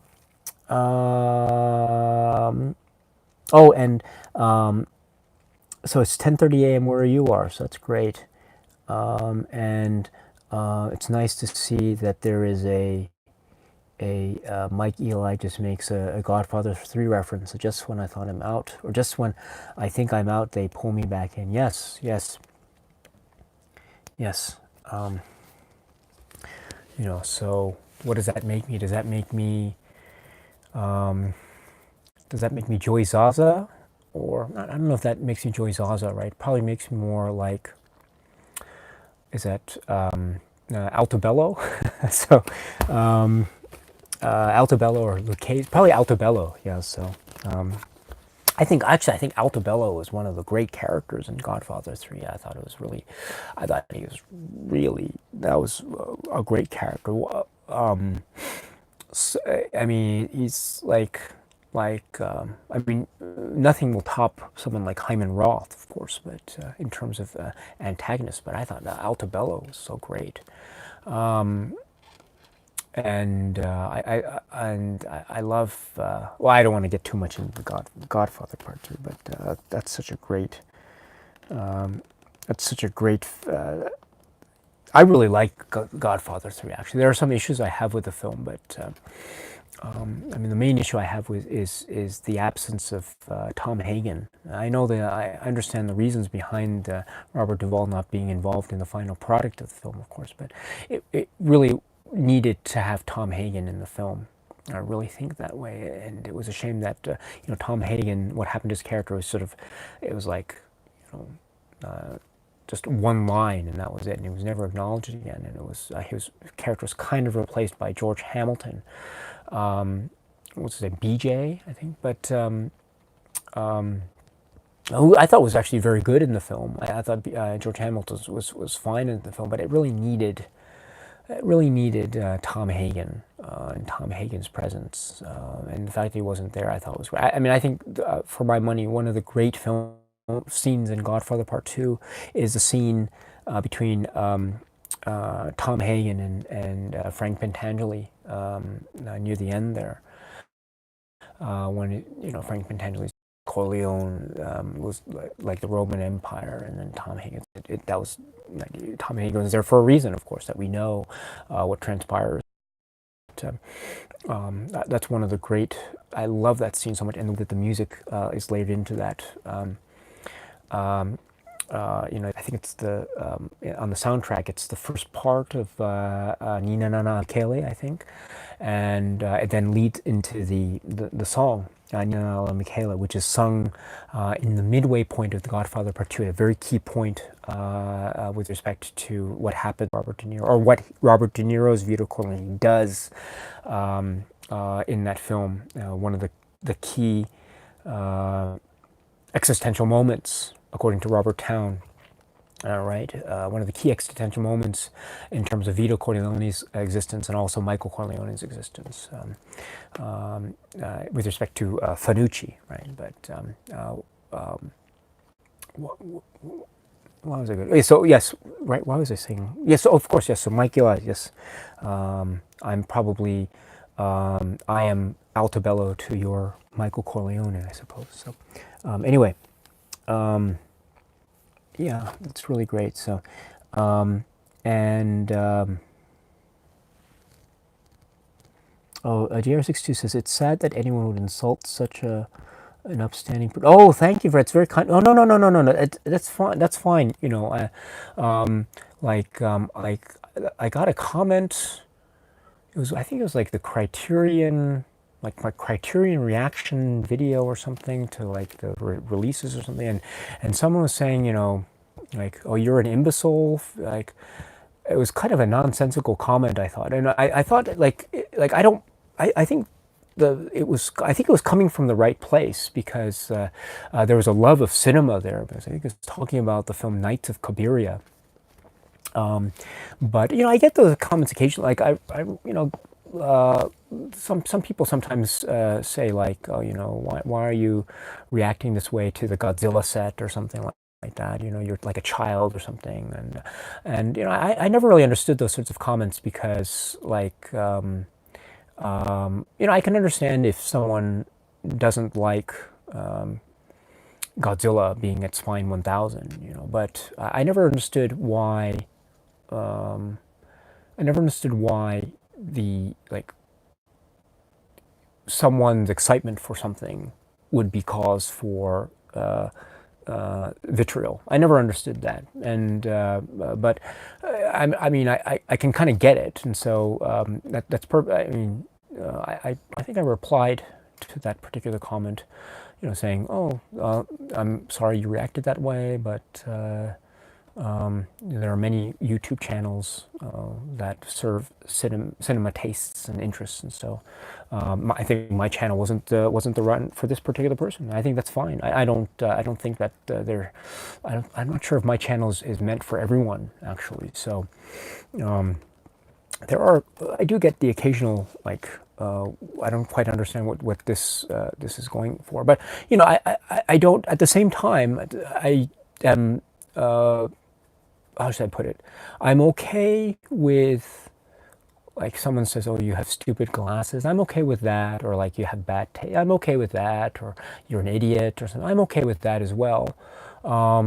If I see someone like saying to someone else on a comment, like, "Oh, they're just kind of," I kind of am not so happy with that sort of stuff. And like, if someone is insulting someone else, and I'm very happy because that never happens, or that very rarely happens with this YouTube channel, and so I'm very very fortunate that way. And and I get it too. Sometimes people can have maybe they just have certain opinions, and let me also put it this way too. I don't really. I wouldn't expect like every comment to be, "Oh, you're the greatest YouTuber," or something. I don't care. That stuff I think is great, but I know it's not realistic. And so, and also I always thought, if I am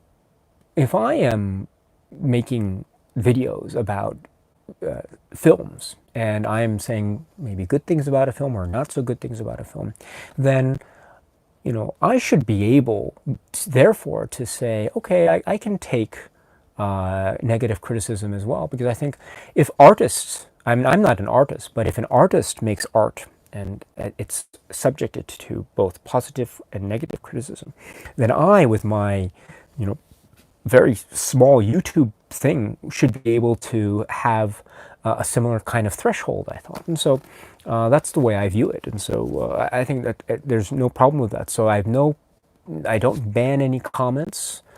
I haven't had any issues, thank goodness, in terms of kind of that, like, I don't know how to explain it, but I haven't had any issues in terms of comments going out of control, in my view. I know there have been some issues, but I don't think they have been insurmountable by any stretch. And so I've been very fortunate, very very fortunate, and so I'm so happy. I don't know how long it will last, to be perfectly frank. I know how. I'm not. I don't have my head in the clouds. I know how these things can go, and so I don't have. I'm not quite sure how long this will last. Hopefully, it will be sustained for a long time, and so there's that. But I have a policy, right, which I don't ban any comments. I don't delete any comments. I do want to answer every comment, and I think it's fair to. I think it's only fair for me to listen to every comment. If someone has spent the time to watch a video, then I think it's only fair that I spend the time to read a comment. I think it's the very least I could do. And so, and no one is. You're not paying me to do this, and so I understand that you don't owe me any kind of obligation. So there is no obligation for any kind of special compliment in a comment. And I've understood that from day one. So I have no, I have no unrealistic expectations as far as that's concerned. So, with that in mind, my friends, I've always counted myself very fortunate to have been able to meet as many people as I've been able to, and just have a really a nice time with YouTube like this. I think it's been really quite pleasant, and so and so I think that more than makes this entire thing worth it. And so, and I mentioned kind of insults or something, but those have been very few. Actually, I should be very clear about that. I've received very few of those, at least in the grand scheme of things. And so, you know, like I think I should count myself very fortunate, but you know, as I say, it's not a problem at all if someone really feels the urge to want to make some kind of comment like that. I won't block it, and I will respond to it in kind and just say thank you very much. Sorry I couldn't please you, but oh well. There are a lot of other YouTube channels. I hope you find what it is you're looking for, and if you want to come back anytime, please. You're always welcome. And you can talk about your favorite films, and I'd be very happy to listen. So I think that's the best that we can do. And then from there, just in the words of you know, Humongous in Mad Max 2, just say your piece and then just walk away. So I think that's generally speaking, that's a kind of a good approach to have. Not just with YouTube, but also with Facebook and also online things. And I generally try to do that for the most part. I'm not perfect in that respect, but I generally try to do that to the best of my ability. And I think for the most part, it's been great because it's led to a lot of fruitful conversations and the like. So I don't have any plans on changing anytime soon. And again, also I have a great support from a really lovely group of friends like you to help me and so you always make me feel welcome. So I always feel that I'm part of this larger community, and so and I'm very privileged and lucky to be considered by you to be a part of this community. So that's how I feel as well. So I feel very fortunate in that respect. So yeah, but thank you very much for your concern. But really, there's nothing wrong with you know, bad comments. I'm perfectly happy with that. And thumbs down and stuff, I'm very happy receiving those. It's not a problem at all. And I think you know, the expression of negativity is really very important. I think there is actually something unnatural with having just a purely positive experience expressed online. I don't think that that's inherently natural. And I think, you know, there are, right, positive ions and negative ions. And so, you know, we must have both for equilibrium. And so, so yeah, so there's nothing wrong with that. So if anyone has any issue with my presentation or my look or my viewpoint, that's you know, leave comments, and I'm very happy to listen. I might not necessarily agree, but I will always listen.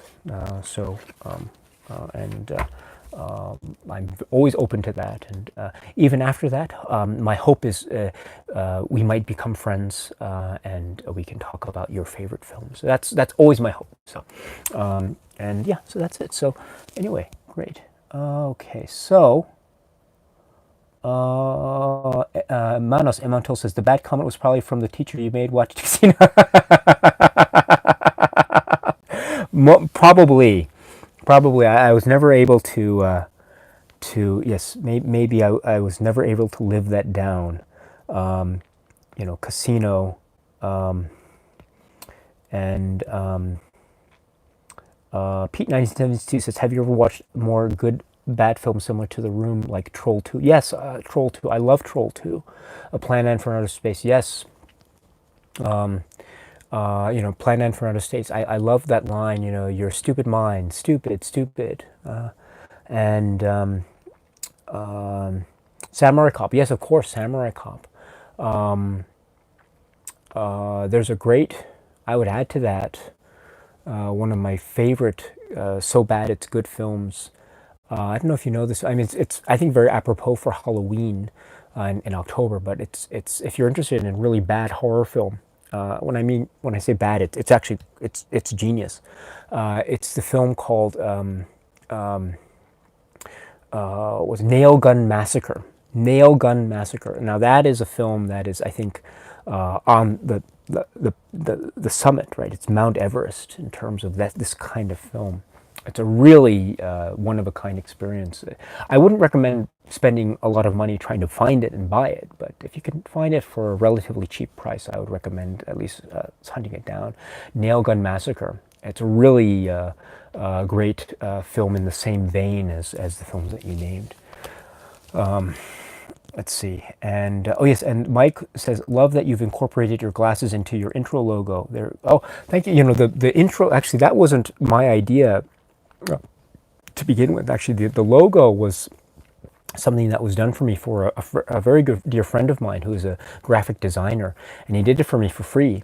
And I said, you know, whatever you want. And he came up with the idea of these glasses and the colors and stuff. And I got this logo, and I thought it was really great. And so I was very happy. I was very lucky to receive that. So yeah, I suppose, you know, one of these, I really have to wear other glasses, I suppose. I have a number of other pairs. I don't wear these for work or anything. I wear them at home, and I wear them, you know, I go to the gym also, and I don't wear these at the gym because I don't want them to get scratched or anything, because I get sweat and all that. But on my regular work schedule, I wear just regular sized glasses. And so in one of these, maybe I should make a video with my regular glasses, see what the reaction is. Yeah, it's great.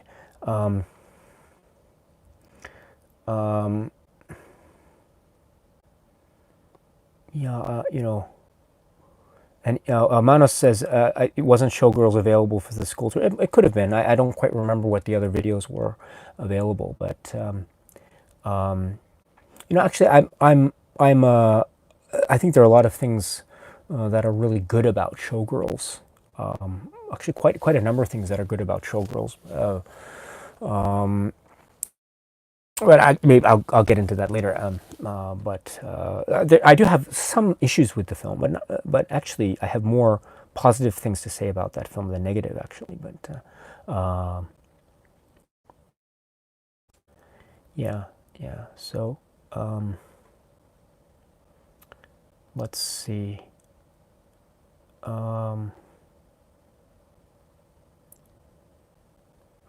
Okay.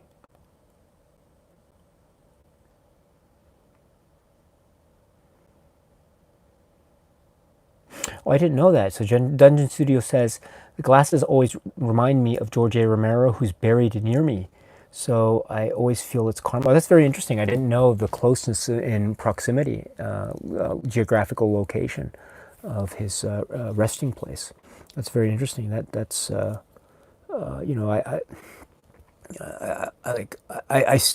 really want to say that, you know, George Romero's film. I mean, not all of his films are films that I like.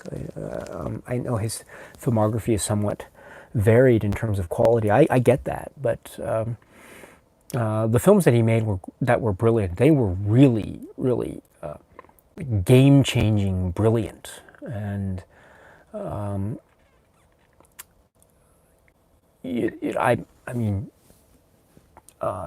like, I'm just in awe of a film like I remember the first time I saw Dawn of the Dead, and it was an edited version of Dawn of the Dead, because I was living in the United Kingdom at the time, and the VHS release of Dawn of the Dead that occurred when I was living there at the time, this was in the late 80s, early 90s, around that time, it edited out all the violent bits.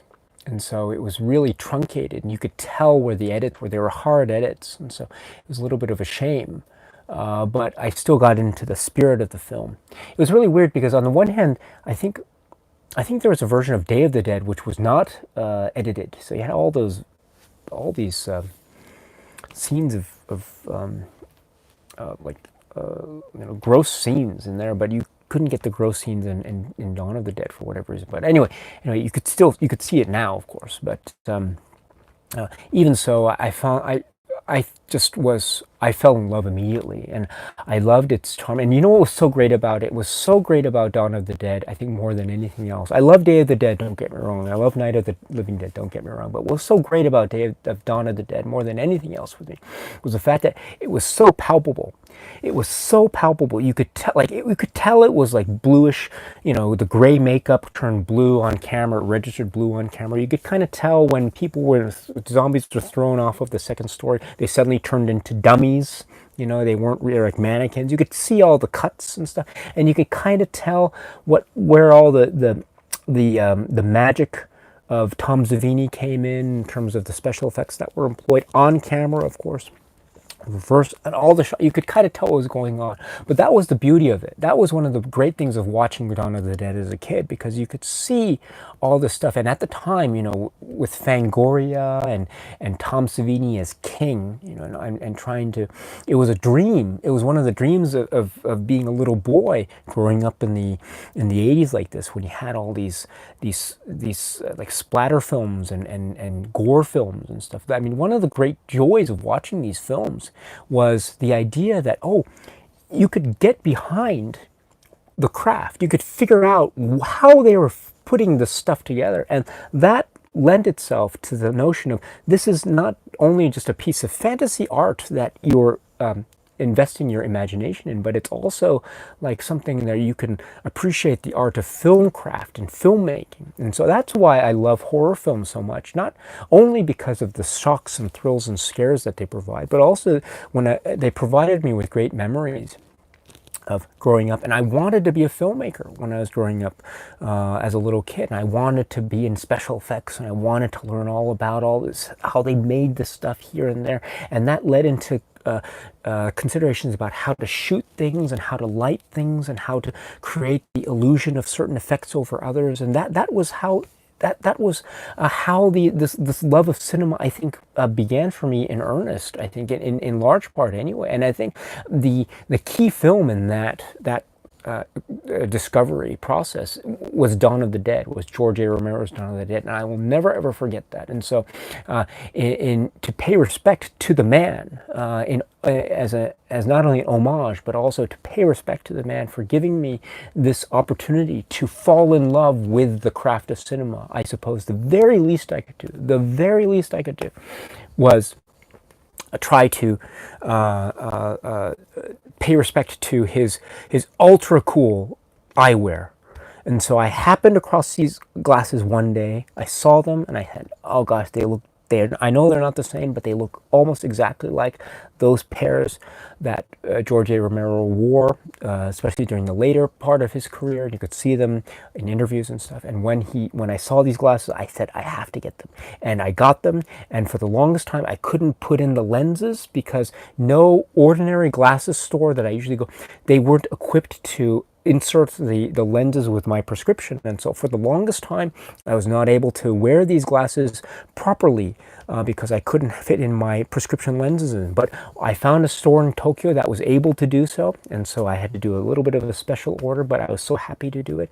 And then, however it was, a couple weeks later, I got these and my life changed. And I felt, I know it's a superficial thing. I know it's a little thing. I know it's a meaningless thing. But these glasses, the minute I was able to wear them, I felt, and they fit snugly, or they don't quite fit. They kind of slide off the edge of this part of my nose, I suppose.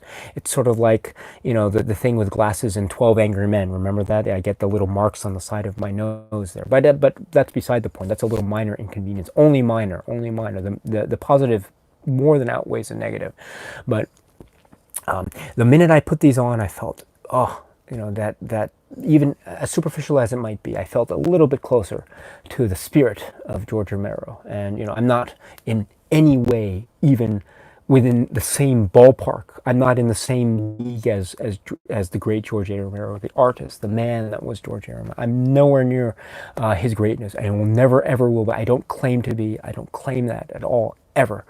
But what I do say is, thank you, George A. Romero, for giving me this opportunity to fall in love not only with your film, but also with your story and your world, and but also with this idea of giving me the opportunity to put one foot in the door in this in this world that I was able, at least for maybe one small period in my life, very briefly, I was thinking about, I wanted to make films, I wanted to be part of this world, I wanted to try it. And I know that I was not the only one. I know that there were many other kids like me who were thinking the exact same thing, and who were thinking, oh, they were reading all the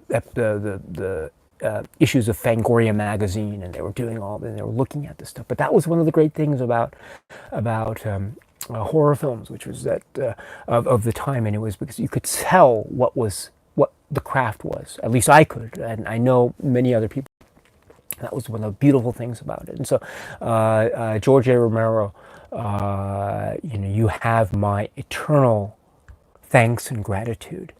And if the very least I could do was to have these glasses on, so that every time I could say your name, and I could mention your name and why your films meant so much to me, and in particular Dawn of the Dead, why it meant so much to me, then yeah, heck, I will put on these glasses. And so that is my general reason why I have these glasses. And so that more than makes up for whatever it is, the occasional comment I have of, oh, those glasses look dumb. Fine, you think they're dumb, and thank you very much. I appreciate the fact that they look dumb, but you have a life experience that is different than mine, and I completely get that. And I can't see you. You can see me, but I cannot see you. That's one of the things about YouTube, right? But that doesn't matter, because in the end, this was one of the reasons why I fell in love with cinema at such a young age. And so it's thanks to George Romero, and I will never forget that. And so if this is an excuse to be able to say his name, then it's worth it. So that's why I wear the glasses, and that's why I call these, affectionately, I call them my George A. Romeros. So yes. Okay, so I will, let's see. Oh gosh.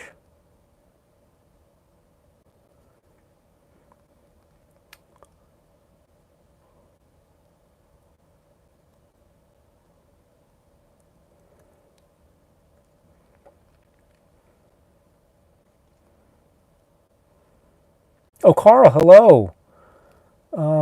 Pete 972 says, I've never been positive all the time. I don't expect people to be positive all the time. I don't think it's I'm not positive all the time. And you can, I have been negative on a couple of things. I'm one of those people that to this day is still angry with the direction of Disney Star Wars. I'm going to be perfectly honest with you. I'm with you. I'm not such a big fan of it myself, but I don't begrudge anyone who likes Star Wars now. And there are some aspects of the films now that I really like, but there are also other aspects that I don't like. And the more I think about it, the more I don't like them. And so,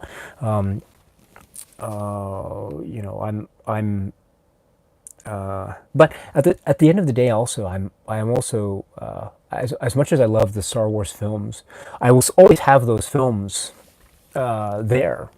So, and I don't think the existence of, let's say, The Force Awakens or The Last Jedi, no matter how let's say, assuming that I think somewhat negatively on those films. Okay, let's assume that. I still don't think. Well, maybe this is me, but I'm kind of okay with the films that I love in the Star Wars universe. In other words, just because there's a film that I don't like necessarily, that doesn't take away anything from what I like about the films that I do like. And so I don't necessarily have a, how should I put it? I don't necessarily have any anything at stake, as it were, necessarily. But I do understand what the arguments are, very much so, and I, uh, I tend to be citing. Well, I don't like the word citing, but I tend to think more along the lines of, why did they make this decision? Why did that? Why did they have to make that kind of decision? That sort of, even up to now, I follow all this stuff. I follow it very, very closely, actually. This stuff about Bob Iger's book and what he said about how George Lucas was reacting. About how, right, all the stuff that came out about George Lucas's original treatments for 7, 8, and 9 and all that, and how Disney didn't use them. They bought them, but they didn't use them. They weren't contractually obligated. I know all that stuff. I know it. I hear about it every day, and I follow that stuff. And so, I get that, and all the stuff about Galaxy's Edge and all the stuff about Rise of Skywalker, what's going to happen to it. I mean, I get all that stuff.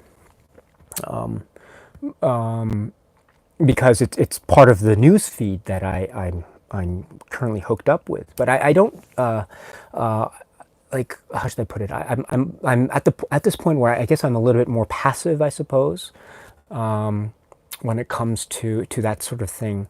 And also at the I'm also in a kind of wait and see mode, because I always am of the viewpoint that if you're talking about a cycle of 3 films, I think the existence of the third film will help to, if anything, solidify what has come before. At least the possibility is there. And so I will wait until the third film in this in the Disney era will come out, and see how that affects my viewing of the first 2 films. And who knows, it might change, because it does, right? I mean, Return of the Jedi has affected the way I see Empire Strikes Back or Star Wars, even, and so in a good way. And so I think the possibility is there for Rise of Skywalker. I will therefore watch that, and then after that I will try to see and try to assess how I feel about this. And if it comes out maybe maybe not so much, then so be it, I suppose. But I'm very happy that people there are people who enjoy the films very much, and I'm very happy for that. And I don't. I think there are some parts about The Last Jedi that I think are really interesting, but I'm kind of how should I put it? I'm the more I think about it, the more sort of lukewarm I'm getting on that film. Although I do think that there's some interesting parts about it, that's for sure. Okay, I've got to get going soon. Really, it's already midnight here. So, okay, sorry about this. I was went. Let's see. Yeah, and like yeah. I mean, it's such a it's. And like I also have to think also that at the same time, is it something that maybe is about me and my own approach to cinema now? Are my tastes changing, or maybe cinemas, maybe the general audience's tastes are changing, and I'm refusing, or I'm not evolving, or I'm not changing. Maybe is that it? I'm not sure. And there are a lot of things that I'm not sure about, and also there's this thing about, maybe we'll have to see how time treats the films as well. I'm also very much aware of the fact that time can change one's viewpoints of the film. And I'm not just talking about Star Wars. I'm talking about any film in general. So, and also at the same time, I don't necessarily, how should I put it? I'm not so good with my recent film releases, and so I haven't seen, like I've only seen a few Marvel movies. I haven't seen any of the Marvels. I don't like when people talk about the snap or something. I'm like, I kind of know what that is, but like I don't. So I kind of know what that is, but I don't like. How can this thing be so big of a deal? I don't quite get that. But again, I haven't seen the films, right? But so I'm probably not the best person to ask when it comes to like the recent films, like in Disney, Star Wars, and stuff, and Marvel and all that. I really have to study it a bit more to get a clearer assessment of it in my own mind. But yeah. So, but at the same time, I think there's nothing wrong with being negative. It's always important, though, I think, to think about how we should express our ideas to other people, whether they be positive or negative thoughts, and in particular negative thoughts. I think there's a way in which one can express negative views or opinions. There are certain ways that I think are probably more appropriate than others, especially when you're dealing with online communications, because there's, as we all know, there's more potential for perhaps miscommunication or misunderstandings that could arise. And so I think in order to avoid those, I think on the one hand we should stay true to our integrity, and even if we have a negative thought about something, we shouldn't have to feel obliged to hide that. But at the same time, we should think about how to express that. And I think there are two components to that. And so, like, if I were to say, "Oh, I think that's a very legitimate comment to make. I think that's very legitimate." But what I think is not a good comment to make is, "I think this film is terrible, and I think anyone who likes this film is terrible." I think that second part is not good. The first part is okay. This film is terrible. I think it's okay to say that. You can say that, and one shouldn't feel offended by that. If someone says that about a film, that's fine, and I never see it as an insult. But if then someone says, then, like, whatever, anyone like, what is it, crosses the line, so to speak, then I think that's not the best way to express a negative opinion. Not to say that you would ever do that. I don't think you would ever do that. I'm just saying, just very generally as an example. So, and my point is that there is always a way to try to express a negative viewpoint, even the most vehement, vitriolic negative viewpoint, in a way. You don't have to sugarcoat it, but just have to make sure that it's clear that you're talking about the concept or the idea. And then from there, hopefully some kind of debate can occur. And, that's just the nature of conversations about cinema and film, for good or bad. And I completely get that. I'm very much aware of that sort of conversation that goes on. But I am also of the viewpoint that I don't think that I think it's very healthy, actually, to express negative viewpoints, even online. I don't, how should I put it? I think disagreements about cinema is actually very healthy, very, very healthy. And so it's also very important, therefore, to listen to that opposing viewpoint. And then it's within your right to agree or disagree, but I think it's also very important to listen. It's very important to listen and to show that you're listening to the other side's view. It's very important, and not just like pretending to listen, but I really listen to the other side's view and to see where the other person is coming from, and just to try to think, does this affect my viewpoint? Does this challenge my own viewpoint? Is this a viewpoint that can help me reassess my own viewpoint? If yes, okay. If no, okay. But I think that sort of listening and trying to process what it is the other person is saying, I think that is very important. It's very important to do. It's also very important to show. So so therefore I think it's actually it's much more than just the idea of positivity and negativity. I think it's more to do with this idea of how we can show that we are listening, or how we can show that we are trying to process what it is one is being said.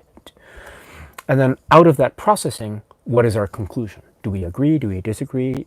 Somewhere in between, something like whatever the topic may be. But my point is that it's I think for me anyway, it's always very important to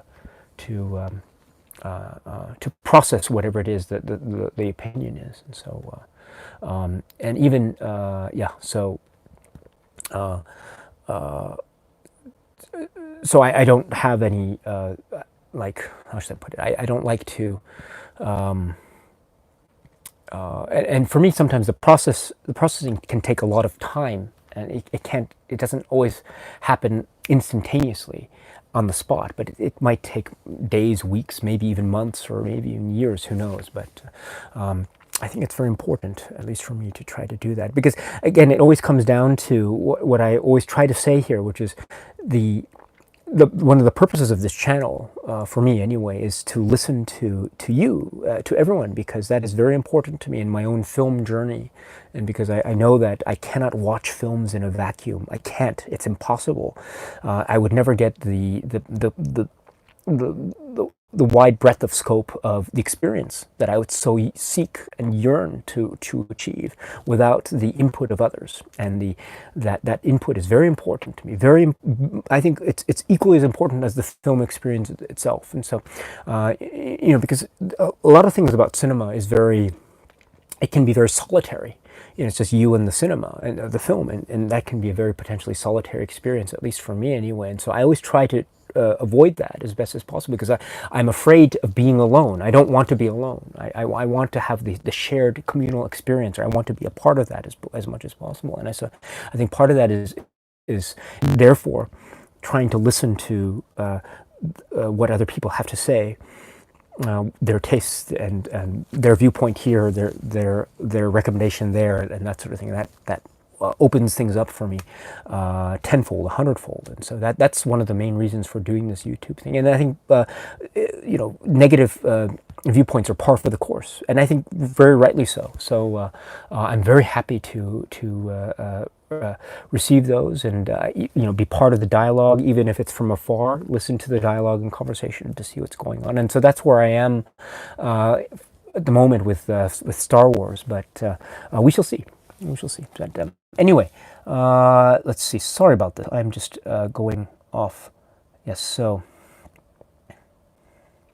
anyway, my friends, I am.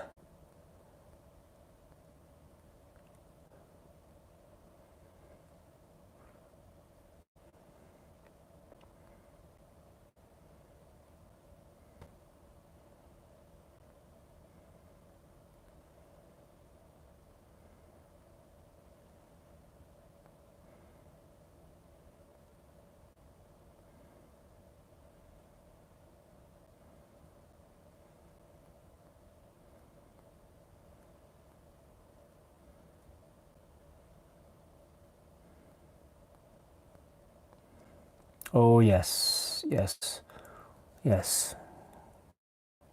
Why is John Waters in the Criterion Collection? That is a question for another day, my friends. But it's late, and I must get going. So I will be going to sleep. But anyway, it's been fun. Thank you very much for putting up with me and listening to my banter. And it's always a pleasure, my friends. Always a pleasure. So I hope you're well, and cheers. I'm just going to wind down. The camera's still on, I know. So it'll be on, but I'm just going to turn everything off. So thank you very much for putting up with me. And it's been really great. You guys are really, really fantastic. Okay.